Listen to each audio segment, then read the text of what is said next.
What's up, everyone? Welcome to Deccan.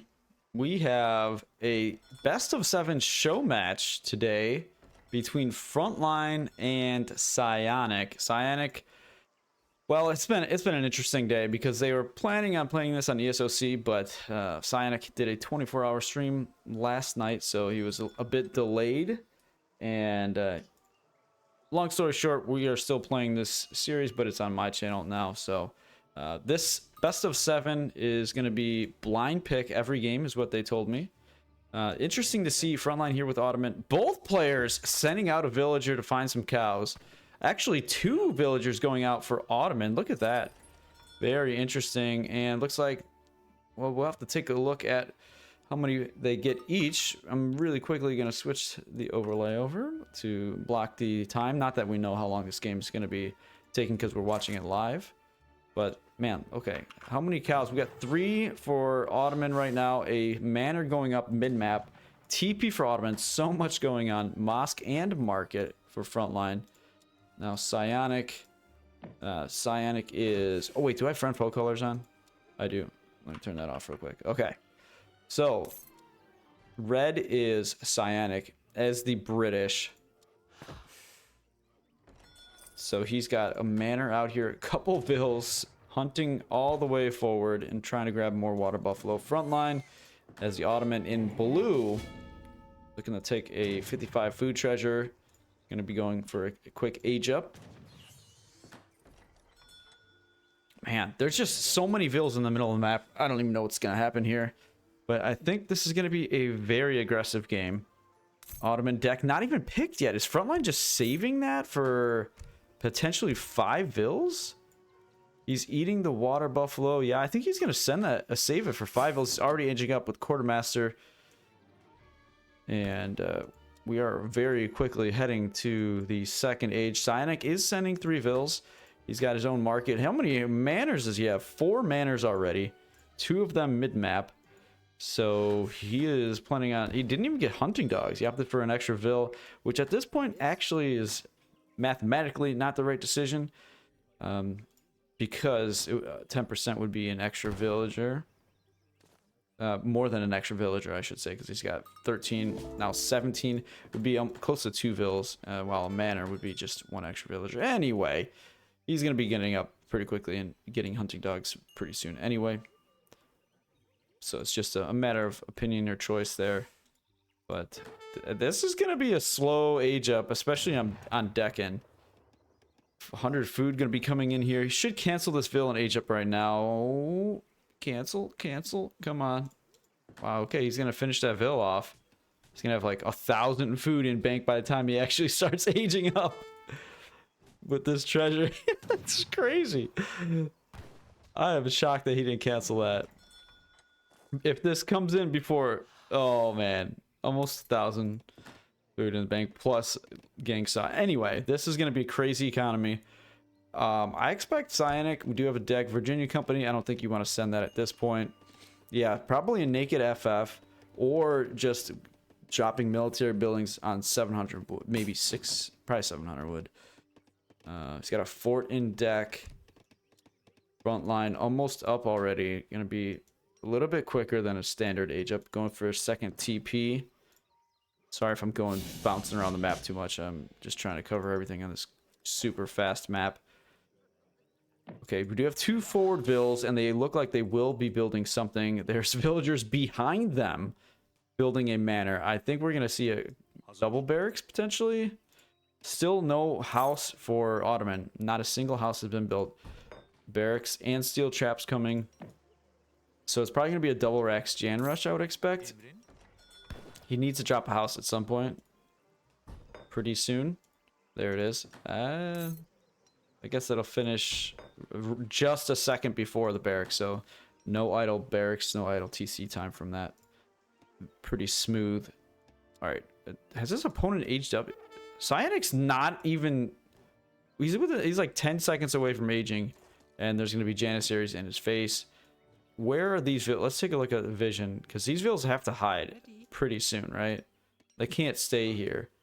Well, if they do, and if Jans are hunting them down, that buys a lot of time for PsiOniC. So That's a possibility. Yeah, he was getting pretty trolly towards the end of that 24-hour stream, so maybe, you know, we might see a couple quick wins for Frontline. Not saying it's gonna happen, but I wouldn't be surprised. And then PsiOniC probably gets a little bit frustrated, maybe starts to get serious again. But who am I to say? He could be onto something right now. Still doesn't have hunting dogs. What? He's building a bear. What is he? Does he not see? He didn't see the bills. Oh, that's gonna get sniped. Oh, he doesn't see it. Neither player sees the other barracks. Look at that. So what happens when that happens? Oh, the outpost gonna go down super quick. That's sad. Oh boy. Well, he knows there's Jans. He doesn't know that there's barracks or where that barracks is. But he can see the ground. You see it's like kind of boxy there when it should be a smooth hill. That should tell you. Double barracks coming for probably both players. Frontline adding in Delhi. Minutemen going out there. I think they were trying to potentially save that outpost or at least do some damage. He's going to get a couple Jans for his trouble here, but... yeah, I don't know. 17 vil for auto. He did go 5 vil, 700 wood, and 3 deli now. 25 vils for PsiOniC. He's getting 3 muskets out and sending 6 muskets. He went with 700 wood first. Second barracks is complete. He's got 500 wood. He needs to drop some more manners. And he's doing so. Muskets passing by that barracks. Finding it finally. These Jans looking for raids. Delhi. Did he kill that many Jans? There's only 4 remaining? Alright. This is just so weird. 6 muskets gonna... oh, could have got a better position to catch those Jans, but they're gonna push them back either way. Vil's probably not gonna go down unless he can... target one over here very quickly, but it looks like a spy finding some Vils and bringing the deli with them. There's going to be at least 1 or 2 Vils going down. I would say 2, maybe 3 Vils going down here. Muskets need to continue chasing. Ooh, I thought those Jans could have targeted the Vils. Okay, so just 1 Vil going down there. Not bad at all.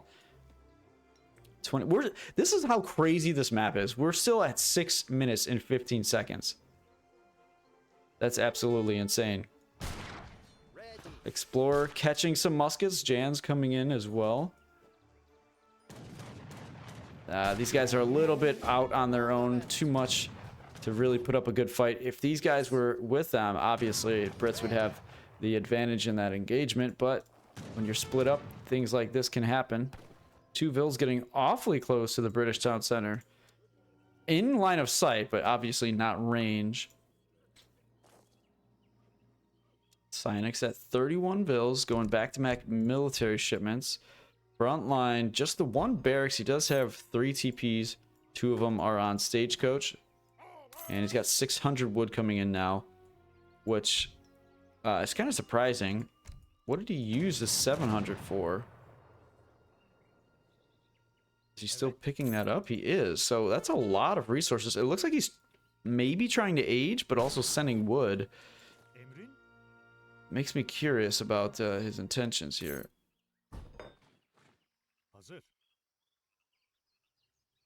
Yeah, is he gonna finish? It looks like he will finish this batch. He's got another shipment available, so it's kind of awkward. He probably wants 5 Jans in this deck, and 5 more about to pop. Delhi gonna come in from the back and actually cut off the longbow. This could be a good engagement, though we do have reinforcing longbow for Brits here, so this does look like it will be favored for PsiOniC. Jan's trying to get in the right position, getting away from the longbow to pick off some of these musketeers. But yeah, the age up's going to be coming in for Ottoman, as he's got wood at home, so he'll be able to rebuild his military buildings. I feel like we might be a little bit slow motion here. I'm not quite sure. Maybe not. Okay. Anyway. Jans are going to look to get some damage done raiding. He'll be able to pick off a few vills, most likely. 34 for PsiOniC. He's pumping out more musketeers. About to take out that barracks for Ottoman. And he's got his 600 wood on the way. Oh, these vills are in a little bit of trouble. Gonna be a lot of idle time here for PsiOniC. So he's... This is... I mean, even though Ottoman's losing their forward base, it feels like this is advantageous for them. They're idling their opponent. They're getting up to age 3. And I think they're just going to be pretty set. Like, they get barracks in base. He's got more wood. Could even add an artillery foundry if he wants to. Oh, we get some stuttering here. There we go. All right. Longbow still trying to snipe down these Jans. And musketeers now pushing for Brits. Those forward barracks never were able to send musketeers to the Ottoman base until now. Jan's likely to get picked off here. At least 1 or 2 of them going down. Come on, target, target. I think they're in range, no? All right. The time for Brits to push is now. We have a shipment. It's going to be Falconets for Ottoman. He's going to be training just a batch of 5 Jans. He does have Minutemen, so if he can bring these 5 back, then he could have 10 or 15 units to defend the Falcs when they arrive. And of course, lots of musketeers. These Ottoman Minutemen have that bonus damage, and they're going to pop now. This could be a really good fight for Ottoman. I mean, with the Explorer there, Falc's going to be... Oh, nice quick wall, which I have noticed PsiOniC practicing a ton. But I don't know if that's going to matter. These Bashibuk are going to do a ton of damage here. Falc's soon to arrive. 22 vills for Ottoman, so not a lot. Very nice pickup with that wall.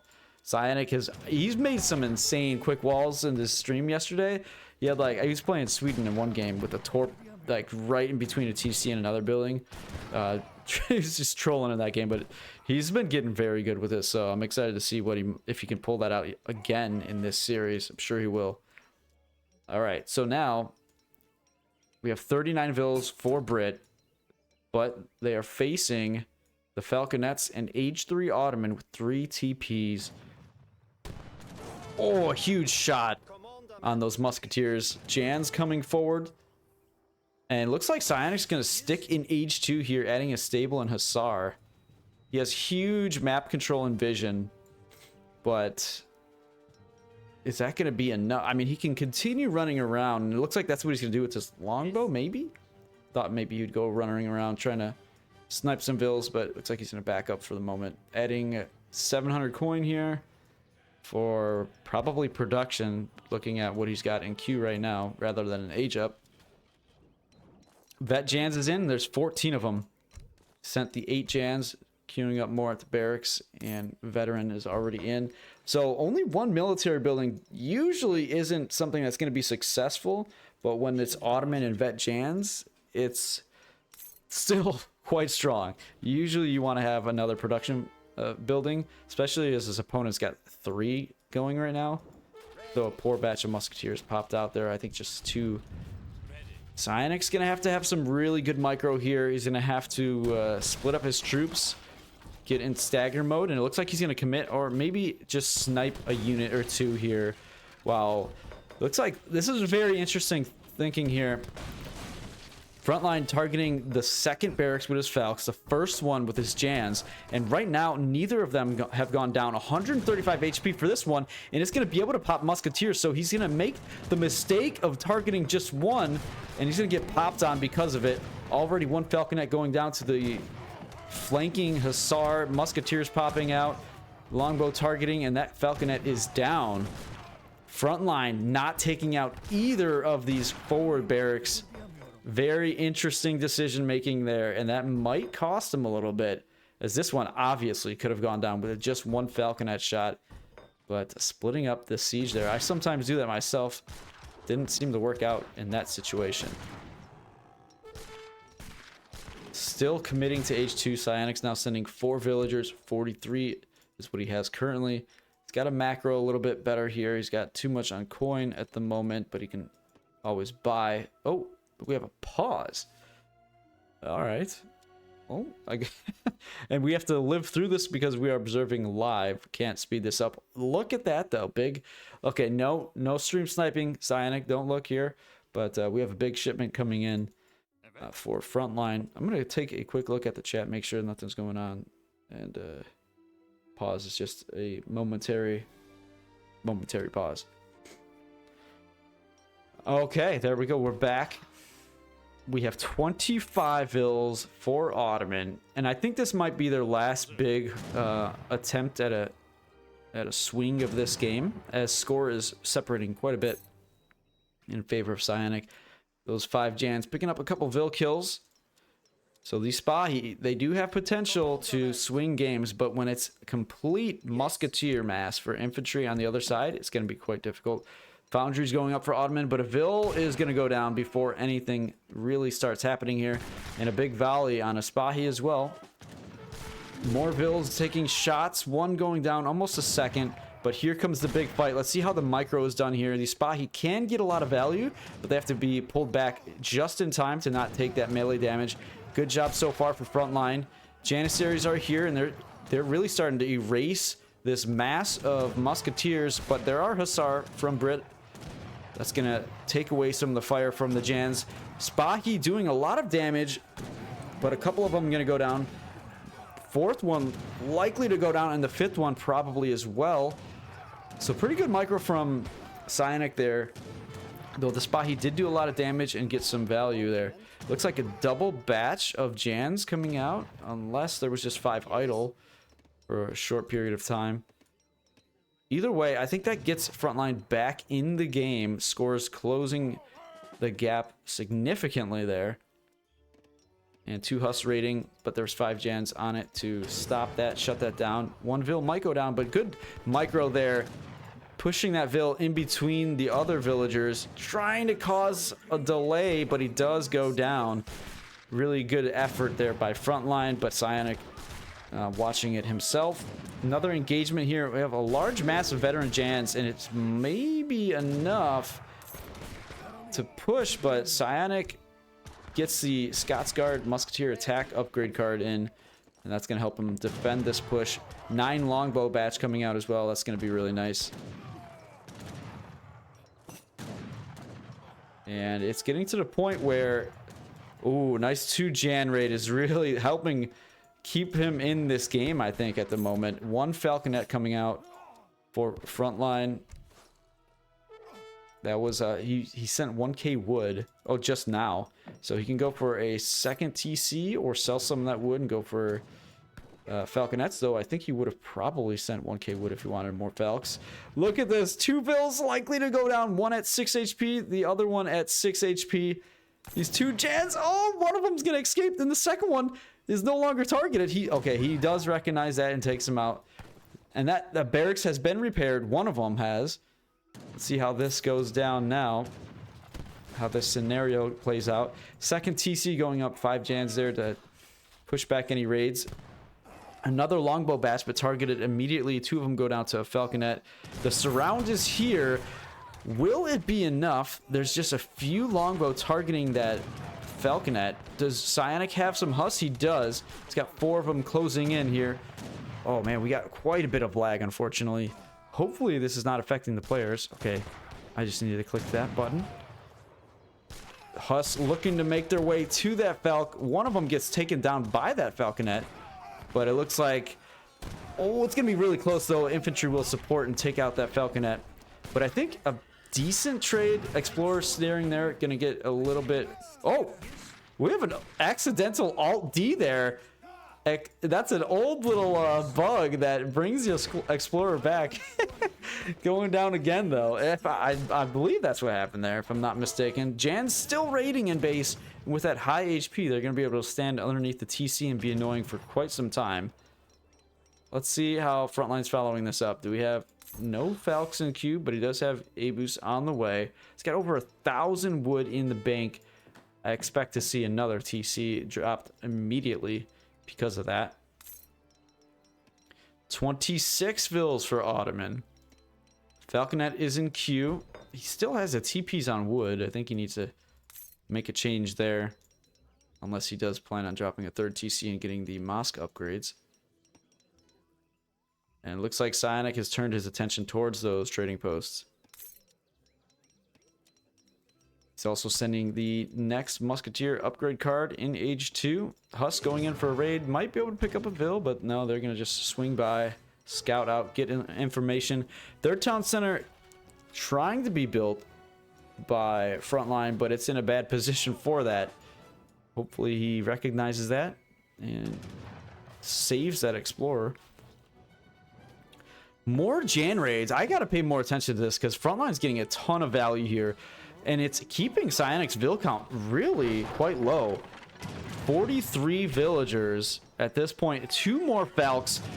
Abu's getting caught a little bit, but only 1 went down. And that's a good trade for Frontline. Man, this is so brutal. But it looks like, I mean, PsiOniC seemed like he was kind of in control throughout this game. But it looks like it's going into Frontline's favor, especially with this military that he's bringing. And getting these villager kills absolutely insane, being super annoying. Explorer for Ottoman does go down, so that third town center is going to be delayed. I think he should buy it back and drop that third TC, though. It could really get him back into this game in the next few minutes. 40 Vils versus 28. Insane fact that this is even a close game right now. These raids, these Jan raids, 2 or 3 Jan raids have been huge for Ottoman. This barracks finally going to go down. I think both of them will go down in the next few seconds. And PsiOniC sticking it out in Age 2, making more Huss. He's got cav hit points that he can send.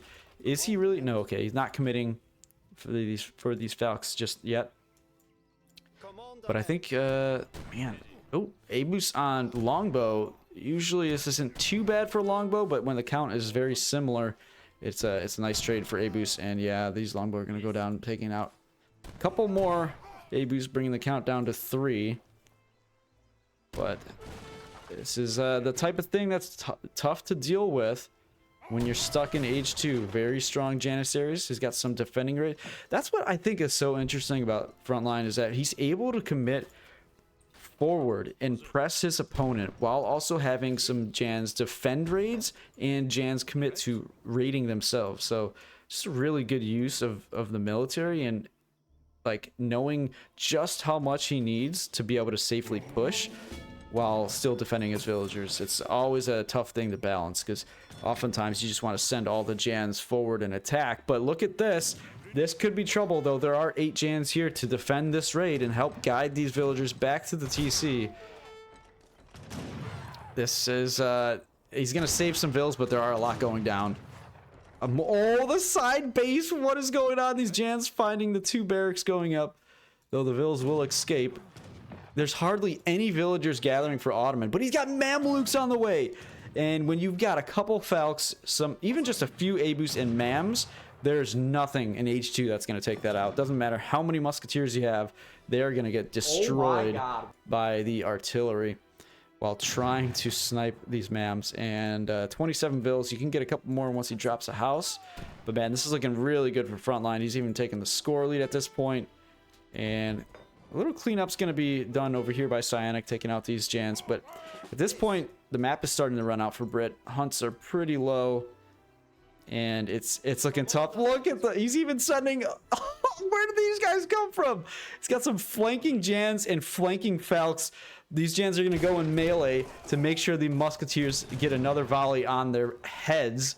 And, oh, no, he's actually having to unpack, or pack it up and chase. But yeah, this is looking pretty over. Just, oh, look at what is going on here. There's a PsiOniC villager scouting out his opponent's base. Unbelievable. He's actually going to see the Mamluks if he's paying really close attention, that villager. And now, now the Bill's backing up as this cleanup is underway. I don't expect any of these Musketeers to escape. And that could actually be the game. Oh, Musketeers going in and actually finding the Mamluks. Both players trying to disrupt the economies of each of their opponent. And now all the information is there for PsiOniC to make his decisions. And oh, a couple bills gonna get picked off by these BAMs. Crazy. I mean, the economy doesn't look bad for PsiOniC. He's got quite a few resources in bank. There's really no card at him. Well, he could go for Glorious Revolution and get Thin Red Line to boost the Musketeers, but on a map like this and against Frontline, I don't think that's something you want to do. They're going to be really, really slow, and chasing around Mamluks is going to be quite painful. So Frontline, 31 Vils, still making Jans, trying to get as many out as he can, but he's shifting Vils over to the edges of the map to continue hunting, though there is an elephant here that could provide a lot of food for him. I think at some point we're just going to see PsiOniC commit with villagers. Not like this, though. Excellent. Musk picking off some and reinforcing Jans, but all these Vils going to be going down. It looks like he will go for the Glorious Revolution and make some Husks to try to catch raids. Or take the Falconets out, but man, this might be a base trade, and it might not be in the favor. We have a church already? We do, so it looks like we're going to be seeing an instantaneous Thin Red Line, is my guess. And then just try to base trade, maybe? No Thin Red Line yet. He's trying to get the 5 Husks. Ooh, it's in a great position to potentially catch these Falconets. I think he's just gonna go to his opponent's base and try and kill Vils. This is 26 Musketeers double carded. These guys gonna get caught though, getting a little bit of damage on the Mamluks before they get targeted. Just stuff everywhere. This is just crazy. Like, I don't even know how you concentrate in a situation like this where your Vils are getting... Oh, you're not gonna win that fight, man. 2 Vet Jans. Do they have the upgrade card? And it's coming in now. So yeah, those Vils are going to lose. A 2-on-5 fist fight. Who's gonna win? Vet Jans that are about to get boosted. One goes down. So now it's a 4-on-1 bar fight. And that Jan is gonna back up, but keep poking. The commit is here. Do we have Thin Red Line yet? We do not. Hus raids. TC. I think you need to go for Thin Red Line just to try to win this fight. Because otherwise... And there's the GG. PsiOniC resigns. What a wild game there. That is a late Jan combat, as Hazza says. But I think Frontline made all the right choices in this game. And came back from... situation that look pretty tough for him to win. Wow, that's the benefit of a map like that, where look at this economy. Wow, where you just get the game going so much faster. And yeah, it's 6 minutes, we had like so much action already. All right, so Frontline takes game 1 in this best of 7. We are gonna head right into game number 2 for another blind pick. And maybe PsiOniC can even it up. What's up, everyone? Welcome to game number 2 in this best of 7. We are on Grand Chakal, and we have Frontline, who's up 1-0 in this series, playing as the Ethiopians. I believe they're blind picking each game. So PsiOniC going with his Aztec. He's in the north side of the map here. And... yeah, this is a good map, I think, for Ethiopia. Obviously, you have the extra cows. They're going to pay close attention. And this is another thing. Second game in a row, Frontline sending out a villager to try and claim some of these llamas. And I don't think that he... Oh, he did get 2 of them with the villager over there. So that's pretty nice. Pretty significant. 2 more... 4 over here on the other side going for from the explorer going to Ethiopia. Oh my, is he actually gonna get the other 2? That's insane, man. He's got all 8 llamas under his control, and he's gonna maintain that control. Wow, that is pretty insane. Gonna get a 70 wood treasure as well. Absolutely insane start for Frontline. PsiOniC, on the other hand, going for a market. He's picking up a nice coin treasure. He's gonna get hunting dogs with that. But he's going to be quite disappointed to see that he's not going to get a single llama. That's pretty rough against an African civ. Hunting dog's not coming in just yet. Maybe what's he thinking right now? He needs to build a house. Come on, PsiOniC. Wake up. You played like 45 games of AOE3 yesterday. You cannot tell me you don't know how this game works. Send the 3 vills. Build your house. Oh, he bought 100 wood. He's building a house, and now he's gonna get hunting dogs off this 90 coin. Okay, that's fine. That's fine. All right, what's up with Frontline? Let's take a... Wow, look at this market. This is crazy. Absolutely insane. What is this? Ships 1 villager for each one you have lost so far in a game. That's good. Late game potential comeback card. It's got some age 2 cards. Definitely has a potential to play age 2 or defend any push from Aztec. PsiOniC is kind of going to be the one that dictates the pace and the way that this game is played. Ooh, accidental back herd there is very unfortunate. So PsiOniC can obviously rush. He can go for the fast fortress. I think either way, he's going to be going for the Jaguar warriors. So we do expect to see that. Take a look at his deck. It's got military, 4 military cards in H2. It's got 8 vills and 1k wood in H3. And he doesn't have the Jaguar card that you get, I think, is 1 for every 1 or 2 that you lose. That one's a really high value card, especially if you're making a lot of Jags or if you're going for the big buttons. Kind of disappointed not to see that there.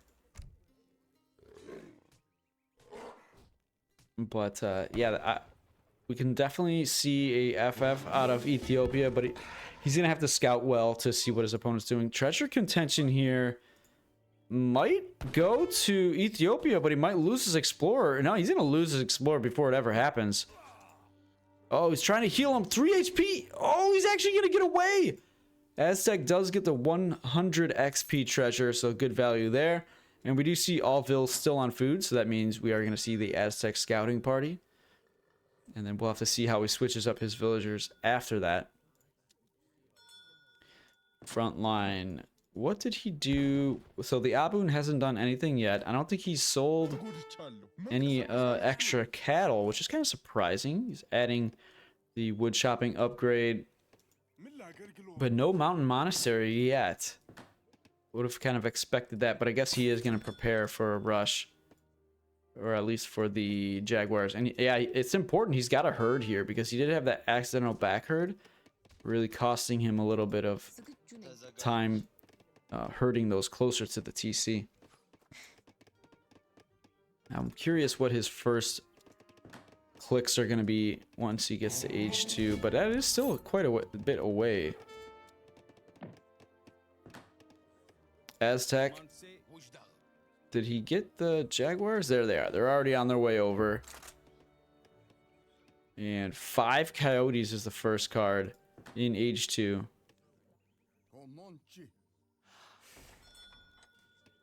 We do see a mountain monastery now. Looks like he gathered for that though. Still has. I mean, I don't really see the point in saving all these cows this early. I mean, if you can get some value out of them here, especially when you have the 8 llamas, like use them, get yourself set up. But mountain monastery gonna be denied for the moment. Abun potentially can go down here. It looks like he will sneak in. And TC fire, unfortunately, at the moment, still on the blowgunner here. So these Aztec Jaguar Knights are not taking any damage, and they're going to get a Vill kill here. So really good value for PsiOniC early on. And 5 Coyotes coming. Might be able to pick off one of these buildings, Mountain Monastery or the Camp Builder. They're getting blocked, and we might have a snipe here on the Mountain Monastery Builder, but he's actually going to commit to the War Camp. Wow, and that should go down, actually. PsiOniC making the moves. Oh, yeah, that builds so quick, so it has 700 HP. Could have got the Mountain Monastery. Hut being dropped. We have the Gascogne on the way, but yeah, that War Camp will go down. And I guess that Mountain Monastery will be in a scary situation out on the map. Wow, so I think that's a really, really good start for PsiOniC, going bold with a 5 Coyote first, and now has 3 Warrior Priests shipped in as well. So he's in a great position, and he's War Priest booming on the Community Plaza, so Yeah, from here he can go. He doesn't have the 2 warhead card, but he can send 700 wood. Maybe I would expect 600 coin first, then 700 wood for a basically a semi-FF. And potentially going to take this fight here. Not stealth mode, but he can sneak up on these Gascania anyway.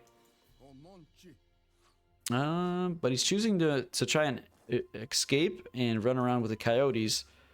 What is Frontline's follow-up here after the 6 Gascania? They're going to clean up. Trying to make some Aboons here.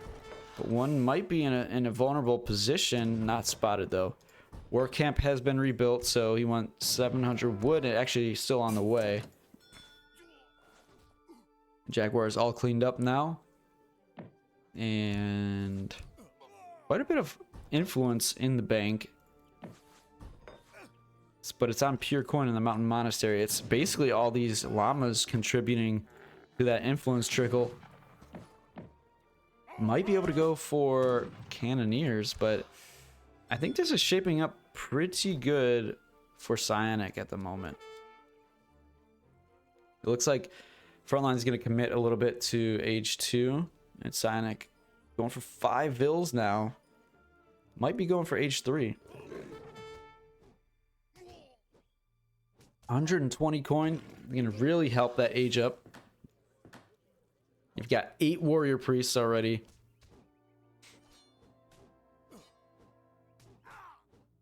Yeah, he's going to be able to pick that up. And I think we're going to be seeing a pretty quick age up. But he's going to have a little bit of trouble defending. He will be able to get the warrior dance. What's alarm dance? Alarm ceremony to have warriors to help defend. So I think he will be able to hold.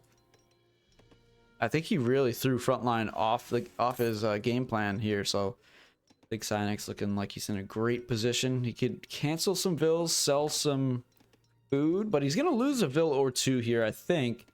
Doesn't see that one. The house is in a little bit of a troubling location. 1 vill going down, but yeah, I don't think he's even going to siege there with the warriors coming out. He's got 10 warrior priests as well now, so he's perfectly set and happy to have these warriors spawning. Doesn't need that on the warrior priest ceremony, so yeah, he's going to be really happy with this. And this villager is still alive. Neither of them see it, though she finishes hurting and instantly goes down because she got up and started moving. She was in stealth mode until she took off the cloak and moved. All right. And 600 coin is on the way. I'm not even sure that's necessary, though. He's got so much coin already. He could cancel a couple vills and sell 200 food, maybe 300. But he's got tons of XP that he has available with that ceremony. So we'll see. Doing a good job scouting, seeing where his opponent's at. But he did double back here. And might be able to go back in for some harassment. Yeah, I'm not liking this 600 coin, but he'll be alright. 1 vill going down. 2, yes, 2 vills going down. So I think that's 3 total. And Gascania going on the other side as well, trying to pick up another vill, but she spots it right away. She's going to escape. Warrior Priest taking some hits, but yeah, we got a double-sided flank here.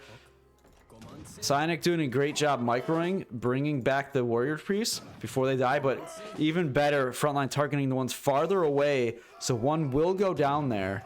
And we have a max amount of warriors on the map, though some of them are out away from the base, not able to defend, and that actually might be a mistake. It's looking like it's been a mistake, as those units could have been here and able to defend this push, instead trying to be aggressive and get some damage done themselves. Now a ton of idle time, really delaying PsiOnic's age up and costing him some warrior priests. So that, it looks like it's a bit of a mistake, or just a good play from Frontline, however you want to view it. But causing chaos for PsiOniC now, as he was looking like he was in a great position. And it's going to age up fast here. Let's head over back to Frontline's perspective. He's trying to age fast himself, getting that tech right now. And queuing up with the Jesuits, so we're going to be seeing some conquistadors most likely. And I think he just used all his influence for that fast age up. And I don't see anything else that he would have used that influence on at the moment. How many Abun? He's going to get his 5th Abun here, so he's going to be having a pretty strong economy. Trying to snipe another warrior priest. Lots of low HP warriors here. Nice job microing, taking out the low HP ones. But a couple Gascogne will go down there. Okay, so very interesting scenario is going to be playing out as both players will be up to Fortress Age pretty quickly. And still a ton of llamas here. I would love to see a little bit more selling at the market, because the game is going to really start heating up here, and you want to start using that extra resource that you have while the game is still close, I would say, and try to get yourself an advantage. PsiOniC's going to be in a pretty good spot now. We have 2 Noble Hut travel out moving forward. We have a palace going up, so a lot of action in the middle of the map right now. And I'm not sure who's going to come out in front there. 28 Vils for PsiOniC. Frontline at 21 plus 5 Abun, so I would say there's definitely an advantage economically for Ethiopia. However, those warrior priests will play a part here for sure. Explorer gonna go down, targeting this Ethiopian explorer, and it looks like he might get sniped here. Yes, he does. So that does delay that palace. These 1 HP warriors getting some value. Selective logging. So really going for the wood chopping upgrades. That's the second one. Kind of curious about this. Does have XP crates on the floor too that he still has yet to pick up. Well, he does have 1 villager on there, but another shipment already available. He's got to drop these huts very quickly. Frontline's a little bit off his game, I think, because he's not producing anything. He's getting a spying queue from the church using that influence. I like that use. Some Arrow Knights sieging down that palace. And he's got 2 shipments available right now. So both players are going to have lots of shipments because of these warrior priests for Aztec. He's only got 9. He hasn't remade that last one. And I'm not sure he recognizes it just yet. Shipment available, and it's going to be 10 coyotes. It's going to be a very interesting... I don't think I've ever really seen this matchup or how it plays out. So good position for these Arrow Knights to get this siege on the palace there. Really good placement. And going like full melee though against Gascogne and Neftania is a little bit questionable, I think. Both players like consistently housed throughout this game is just confusing me.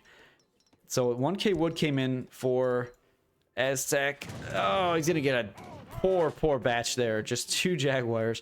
Though he could go for the big buttons and get...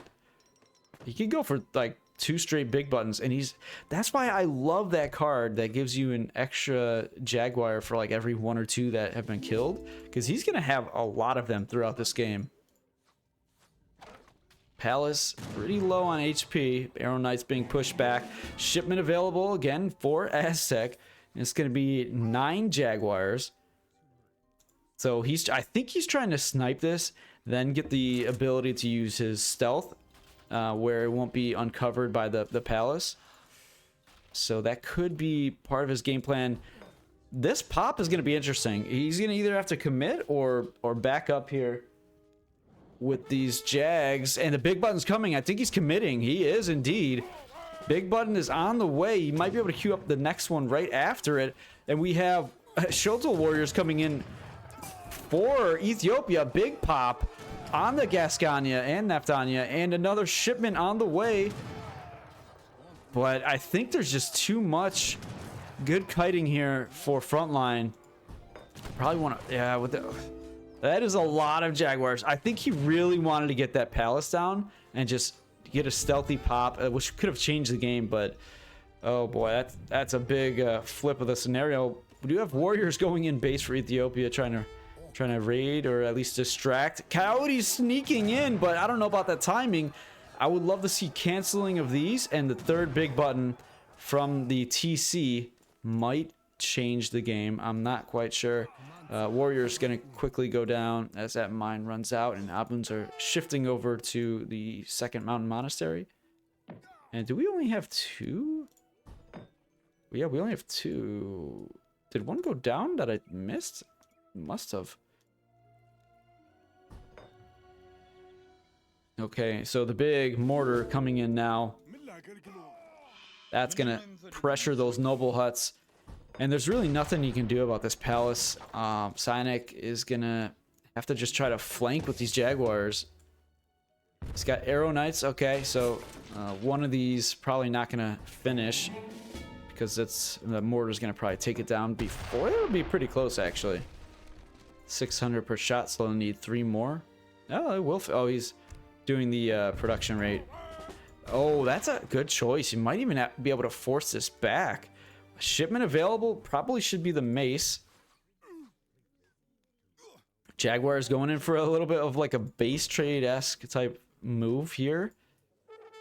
But Gascogne are on top of it. We have a 1 Gascogne raid, but it's caught by a single Jaguar Knight. What? Like, what the heck? Who plays like that? Oh, man. Perfectly defended. Villagers trapped against the edge of the map. Unfortunately, not gathering. But they are showing us idle, so hopefully that is fixed soon. He's going for 8 vills, so a bit longer game plan here for Aztec. Jaguars trying to escape, but the Schultel there are trying to snare and let the Gascogne do work in the background. Dropping a couple Jags. Eftania starting to push. It just seems like there's not a lot of safe food. I mean, actually there is, but the macro's just a bit off. Jaguars now committing, and they do have bonus against these Gascogne, so if they get snared and can't get away, can't kite too effectively, this could be trouble. Popping out of the noble huts are Jaguars. Going in, the mortar takes down one of the noble huts. So much going on right now, and it doesn't look like Frontline sees this, so Jaguar's getting a very good trade there, doing a decent trade here, and Aztec might be back in this game, targeting the mortar. These arrow knights are going to take that out. Second palace is here. Wow, look at that. Good value on those arrow knights. Good value with the Jags over here. And PsiOniC is back in the game. He's got to find out what composition he wants to go for here. He does have 500 coins, so he could send either one of these 3 shipments. But these guys getting caught here. Looks like most Jaguars have been cleaned up, but some going in for a raid. He's got to send a shipment. He's got to decide what he wants to send. And it looks like he's going to try and send... Which one was that? Oh, he wants to send the Coyote. Big button in queue. He might have to cancel this bill if he really wants to get a good pop, because they might retreat after the Explorer goes down. I think they will. Oh, no, he's actually going to commit.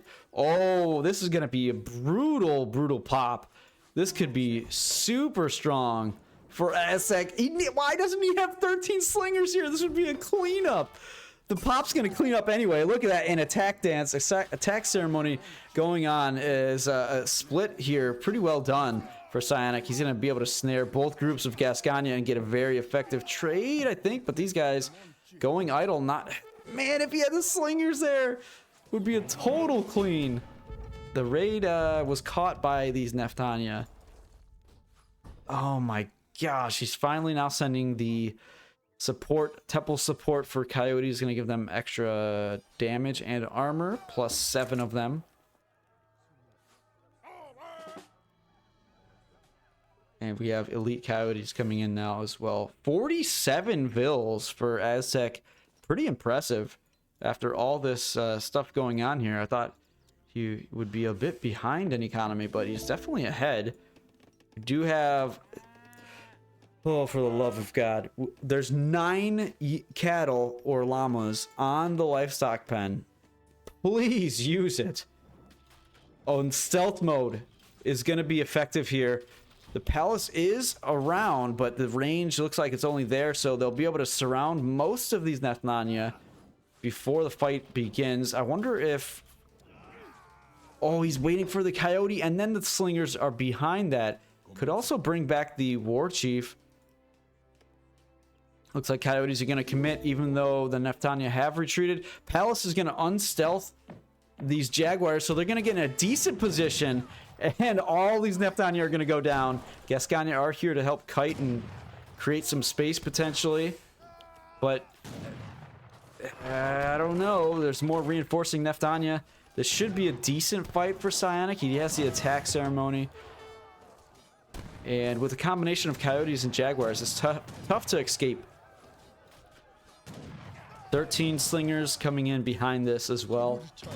Aztec's looking really good. PsiOnic's been playing this game fantastically. And he's got a huge eco at the moment. He needs to train some more units.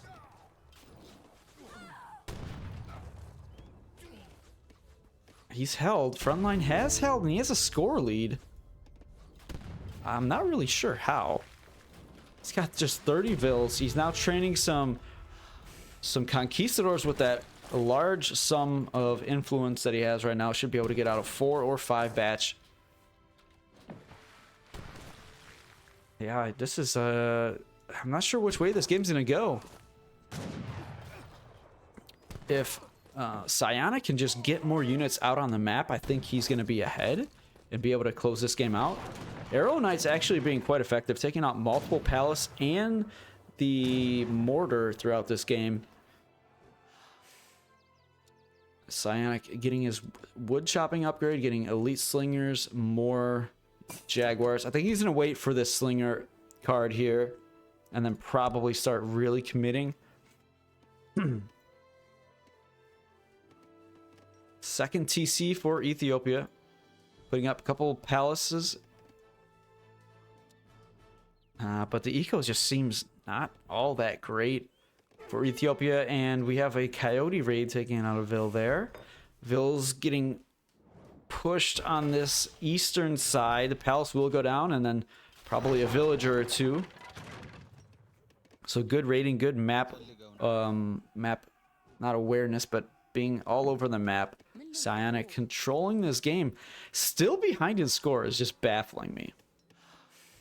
What's interesting, though, Palace going down, not able to get the conquistadors out, stacking almost 800 influence at this moment. And most vills are on wood for Ethiopia, not a great position to be in, especially when their farms are so frustrating to use. And Album's gonna escape as that mountain monastery runs out of coin. Hand infantry combat for Sholto warriors, though I don't think there's a single one on the map. Kind of an awkward shipment. And for the love of God. Oh, wait a minute. Oh, he has 8 Zebu. Okay, so he he must have done the exchange where you get a full, when you exchange a fully fattened cattle, you get the same amount of fresh ones.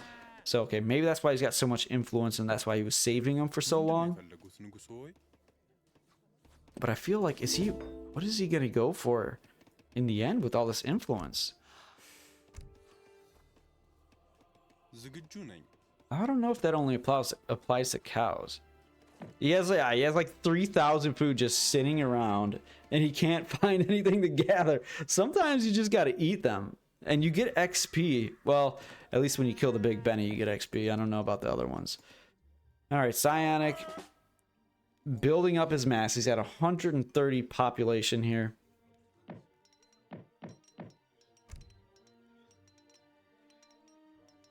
So he was able to send the slinger card that gives him more range, more health. He's got 18 range on them now. Oh my god. Thank you for the sub. Unfortunately, he's got his production ceremony on. Okay, now he's making some units. He was just housed temporarily. Going for a raid. I feel like PsiOniC is really controlling this game and doing a great job of map presence. And I don't know, maybe PsiOnic's just waiting for this to go in and commit. Coyote's trying to pick off some Neftanya, but a double kill there. Nice split. And another one goes down. on that volley. The Village production has seemed to like completely halt for PsiOniC, which is a little bit confusing.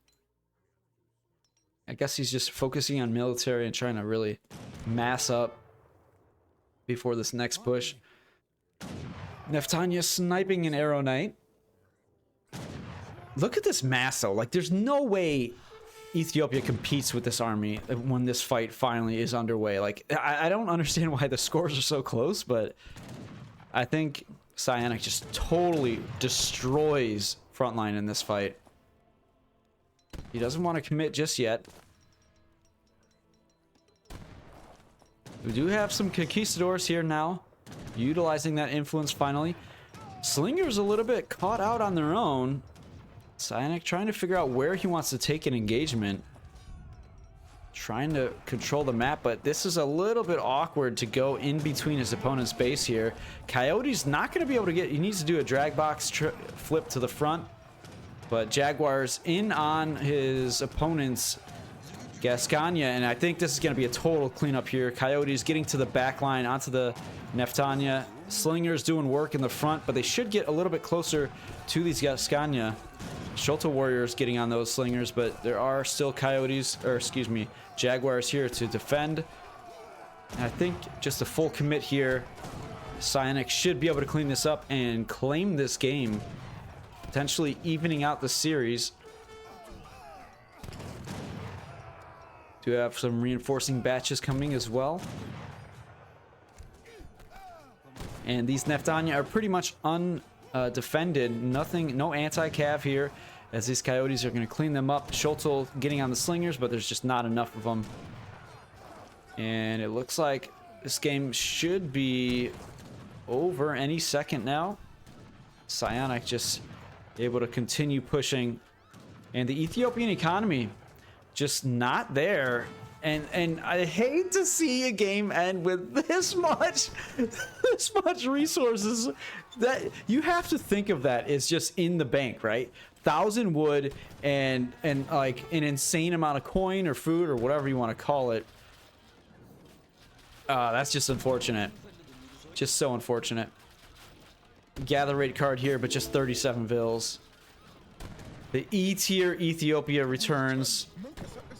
He's getting farming text, but this is far too late in my opinion.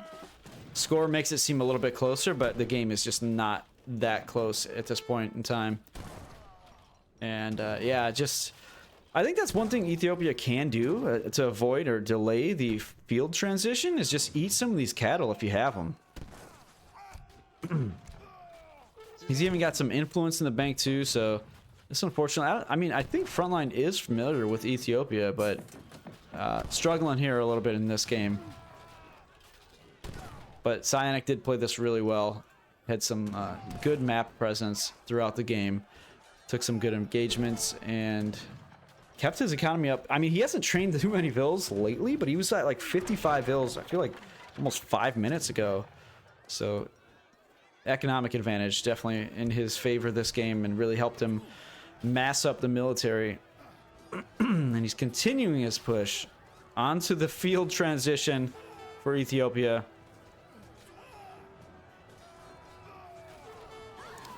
And yeah, we're gonna see there's the GG as we did start to see the transition to Eagle Warriors for PsiOniC. Really well played there, especially on a map like, I mean, losing all 8 llamas to your opponent is very disheartening. So I just don't know if Frontline utilized them as much as he could have.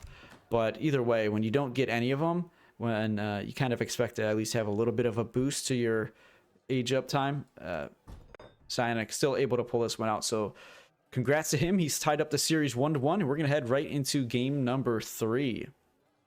Welcome to game number 3 on Ivory Coast. Series is tied 1-1. Frontline over here in the eastern side, color blue, playing as the Haudenosaunee. His opponent, who won the previous game, is PsiOniC, playing as the Spanish in the color red. So this is a hybrid map. We have water, we have whales, we have TP lines on the water in the center, and quite a bit of hunt with these wild elephants, but a pretty short rush distance. Take a quick look at how far across these opponents are from one another. Once you get past the TP line, look at all those elephants there. Then you're heading right over to your opponent's TC. So this matchup used to be played quite a bit back in the day in a FF battle. So it's going to be interesting to see how it plays out here. I do see, yeah, I was going to say I expect to see a dock on the coast for Hadanasani. So that will change things up a little bit as how this is played out. TP line, PsiOniC taking the middle one. Maybe going for a stagecoach potentially. So Frontline does have 4 vills on wood at the moment and 70 wood ships. So he's going to have to maybe want to put another vill or 2 on wood. Man, this dock takes absolutely forever. Since that nerf that was like a couple of years ago, it's insane how long it takes to build. It's probably a little bit too much. Like this is, I think, about a minute or more construction time. I mean, I understand the idea and I don't necessarily disagree with it, but it's just kind of silly that it takes that long for a building to build. That's pretty crazy, especially when like wagons usually build buildings very, very quickly. Either way, he's going to be queuing up fishing boats. He's going to get the XP from building that dock to get his first shipment. And look at this deck. We have fur trade here. All of your current food is exchanged for a greater amount of coin. I don't think we're going to see that this game, especially against a more typically aggressive civ, but you never know. And a little bit of scouting going on with Frontline's converted Guardian. 85 food going over to Spain. It's going to be super nice.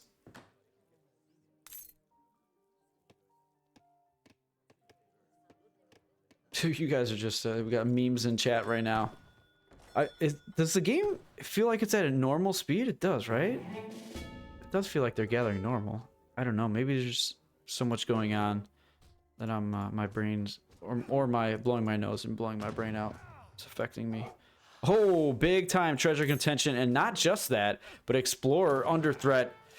Oh, this is such a painful situation for Spain. PsiOniC most likely going to lose his Explorer and the treasure and potentially even the dog. Oh my gosh. So pain. So much pain. Wait, what? What is going on? Why wasn't he not targeting the Explorer? Why are you doing that?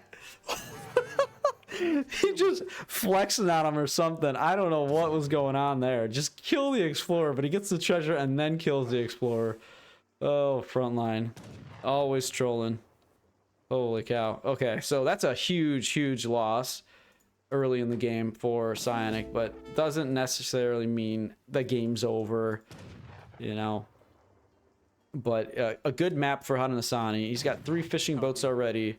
He's going to be aging up, probably aging fast in pretty short period of time.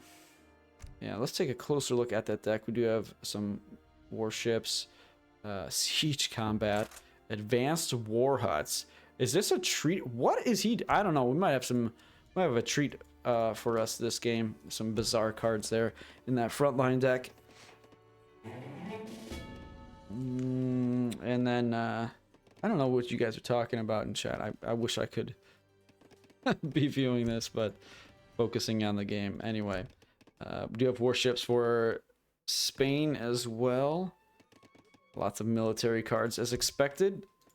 And we do have a market in transition, so we're going to be seeing hunting dogs, explorers down, so not going to be seeing another TP. Not that that would ever be the case, but we're going to watch his villagers distribution on wood very closely, because that's going to tell us, which I'm already thinking we're going to see, is a age 2 play.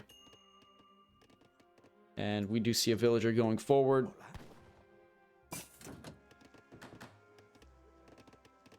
Yeah, he's gathering a ton of wood, so that's going to be steel traps and a barracks, maybe, or maybe just a barracks. Forwardville. So Hadanasani aged before Spain, even though they have 18 villagers right now. We got that war hut going forward right next to that Spanish trading post. 5 vills as his first shipment. He did use that fast age up option, so if he ends up getting into the situation where he needs to try to quickly get to age 3 later, it's not going to be an option. He's getting the Haudenosaunee big button scouting party. That's going to be 5 tomahawks. Unfortunately, is a second or 2. That's actually pretty big and pretty disappointing if you're frontline. You want that to pop right out of your war hut and start sieging immediately. So losing probably about 20 seconds of sieging there. Let's see if it affects how this game goes. So 5 vills has arrived. Next shipment's going to be a big one, a big choice to make. It's going to be the 4 Kanya. PsiOniC, on the other hand, bringing that forward vill back, building a barracks in base. His first shipment was 5 vills. Nope, excuse me. It was 700 coin now, and then 5 vills. So that XP is kind of already in and helping him out quite a bit. He did send capitalism in H1 as well. So he's got a good eco. He's going to play this out in H2, at least for a while. He could just make a couple batches of muskets and then try to age up. But I think he does want to continue hurting these elephants in case he is trying to age up and needs that food. I think he will continue doing that. We do have a villager out there. Don't want to lose that vill. Got to keep an eye on it. House getting completed just in time to finish that musketeer batch. Very important. And the dog picks up the explorer, so he is back and able to contribute, potentially make some more dogs for the next few fights. But you don't want to lose that doggy. Come on, back up. TP going down to 9 tomahawks. Pollo is going to go down. Oh, the musketeers. Oh, he does go down. Poor doggy. Oh, man. All right, Kanya looking to snare, flank here, and really... Oh, the batch of musketeers is not going to finish either. Just 2 of them. Very, very sad. Disappointing. That's going to change the way this engagement goes. And musketeers getting picked off as these tomahawks doing the moonwalk, but actually sniping a musketeer. Gonna get another 2, maybe 3. Almost an insane split there, but a couple low HP musketeers remain. Second barracks has gone up. We have 7 rods on the way and the potential for Minutemen, so very safe position for PsiOniC. He's not he's actually pretty happy that he's got a couple snipes there. Did lose some musketeers, but he's perfectly fine with this situation. And unfortunately, it looks like these wild elephants have walked back, and this villager has not continued hurting, so that could be a problem in the next few minutes. More fishing boats being produced from that dock for Frontline. He went with the mixed crates as his second shipment. Actually, no, it was 5 vills, 4 Kanya, and now the mixed crates coming in. No trading post makes that shipment progression a little bit slower for Haudenosaunee, though that dock does help contribute by giving some XP from fishing boat production. All right, 7 rods are here. We've got 13 musketeers, 2 barracks producing more. He's going to be able to sell some food and get a really nice batch of muskets with this next one. So this might be go time for him. Let's see if he sees the Kanya. They're just out of sight for the moment, but not many villagers far away from the town center, so he should be able to safely guide them back in case that raid does happen. But actually he did spot it. Just a sliver of vision was able to grant enough vision for these rods to go and try and hunt down these Kanya. Now we got a little bit of a micro game here, trying to duck and dodge, and we might even see a fishing boat come over potentially. We do see a fishing boat start to make its way over. A nice 1 rod split off to get that snare, and at the same time we have an engagement on that war hut. Musketeers committing, though I think that's a poor decision. Kanya are getting caught, and that fishing boat's going to be too slow. Musketeers now backing off, and while he did get a Kanya, or 2 of them, that Kanya will get in the fishing boat and get its way to safety. But yeah, I don't know about that engagement, that push with the musketeers. I think it would have been... Oh, he's still committing to age 2. I think that's a questionable decision. 700 coin could be on its way, and he could be heading up to Fortress for some Falcons and a solid musketeer mass, but he's going to commit. No dogs out here, which would really help against the Aena. And PsiOnic's just committing, continuing to push, and he's getting some good trades, good shots here, but more Aena coming in, and it's going to commit for Frontline. with the 2-angle attack here, and the tomahawks coming in. Rods now flanking in on the Aena here. This could be a good exchange. I would love to see dogs, but the Explorer going to be going down very quickly. 6 rods is going to be the shipment to give reinforcements here. Rods most likely want to be in cover mode, but for now they're just attacking. Aena coming in from the war hut, and I think this is going to be a really good fight for Frontline again, as the Musketeers trying to pick off these Aena. But the numbers just looking really good for Frontline. He's got a shipment available and still has not sent 6 Tomahawks or 7 Aena. So that is now going to be one of his shipments here. And another push. We got another moonwalk going on. Tomahawks broke free from that. But how many fishing boats do we have at this point? We've got 9 fishing boats. The Kanya is still in there. So I don't know if Frontline's doing that on purpose. Probably not. But he could drop him off in a little bit and go for a raid. Yeah, fur trade for H2 Eero. Interesting choice. But, you know, what is this deck called? Pond AA. Alright. Okay, so Tomahawks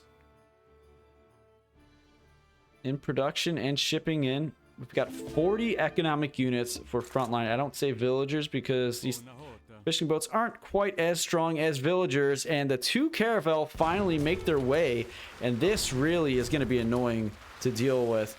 And we do have rods heading over to the dock, but they're going to spot the war hut going up on the coast. Villagers going down to that herd that was never herded back to the TC. Now that's going to be pretty annoying. We do have villagers on the southern western side of the map claiming that elephant herd, so that's going to be safe. Musketeers trying to flank, and there's a good amount of them. So this is actually swinging pretty well into PsiOniC's maybe not favor, but really getting him back in this game. Fishing boats in the dock are going to help try to take out one of these caravels, but canoes being produced. One of them now, second one might make its way out. Low HP caravel, but it's going to be able to take out that dock before it goes down. Rods just causing idle time. 18 vills in the TC. This is interesting. So we got 2 canoes here. They might be able to take out the caravels. And actually, they might, even though the dock goes down, they might be able to save the fishing boat, and they will. This is actually a very, very nice decision. And the fact that he was able to get out just 2 canoes. Oh, wait a minute. 100 HP between 2 caravels might just be enough. We have 20 HP on this canoe. Oh, man, this is insane how close this is. Now the target is on that fishing boat. Maybe it's time for the canoe to go in and try to snipe that caravel. Let's see how many shots. They do 40 siege, and it's... Shoot! Shoot! Shoot! What are you doing? Oh, he's getting... Oh, he goes down. And that swings things hugely back into Spanish's favor on the water. That is such a big swing, because now there's nothing that Howds can do to save these fishing boats. He's trying to throw down an emergency dock, but... oh, man. Are these trying to dodge cannonballs here? The dock will get up, and it actually... Oh, wait! A couple of Anna trying to snipe the caravels because they have such low HP. This is insane. So those fishing boats are going to be safe for the moment. Is that Kanya still... I think it got sniped. Wow. And wait, we have reinforcing Kanya from a stable. Oh my goodness. Rods raiding, Kanya raiding, but getting caught by these muskets. Man, this is just chaos. Crazy. Wow. Okay, so the age up finally coming in for PsiOniC. He was even able to get House of Trastamara in there to speed up his age up. Didn't even have to send 700 coin for the age up. So actually looking really good for Spain here. Frontline will be aging, but it's going to be quite a while until he's able to queue up. That single... Oh, that is so brutal. He sent out a single canoe to try to finish off that caravel. Actually, both caravel under 50 HP. But Spain aged up with his own caravel, so now there's 3 of them. 2 of them with under 100 HP combined. Oh, wow. That's wild. And the age up option, 1 caravel, 400 wood. So important there. That's crazy. Bet musket coming in. He's going to want to get his falconets. He's got another... Once this batch finishes, he'll be able to queue those falcons and then push with a good number. Nearly 40 vet muskets. By the time the falcons get here, will be 50. Rods still raiding, still distracting.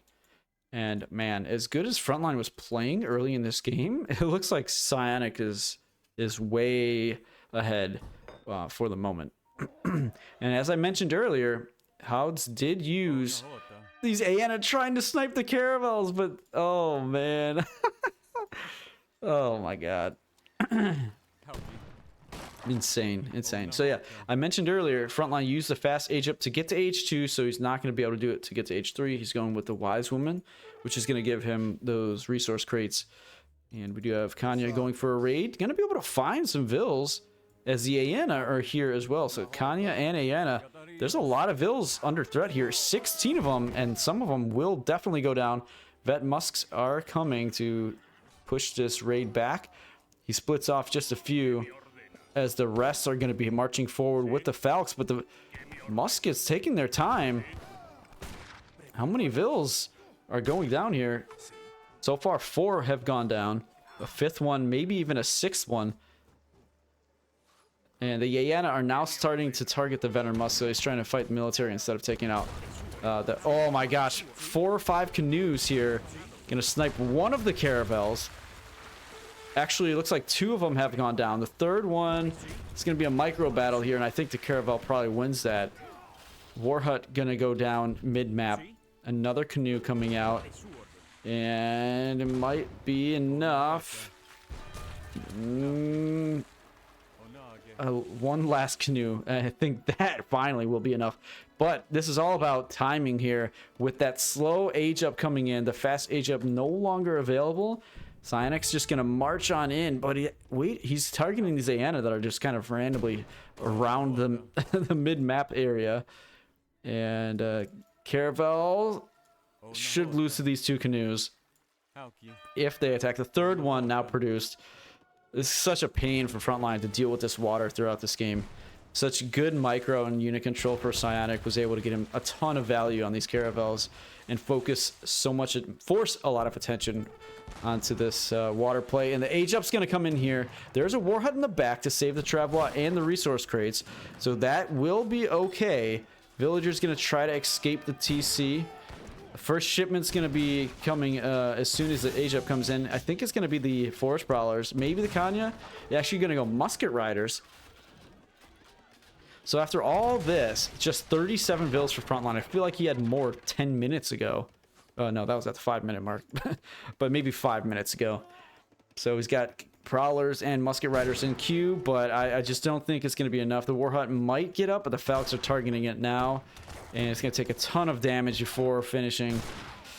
Yeah, this would be one hell of a hold if he's able to do this. He's got a lot of resources in bank. If he had the town center, he could call the big buttons. Villagers going in, trying to get the Falconets.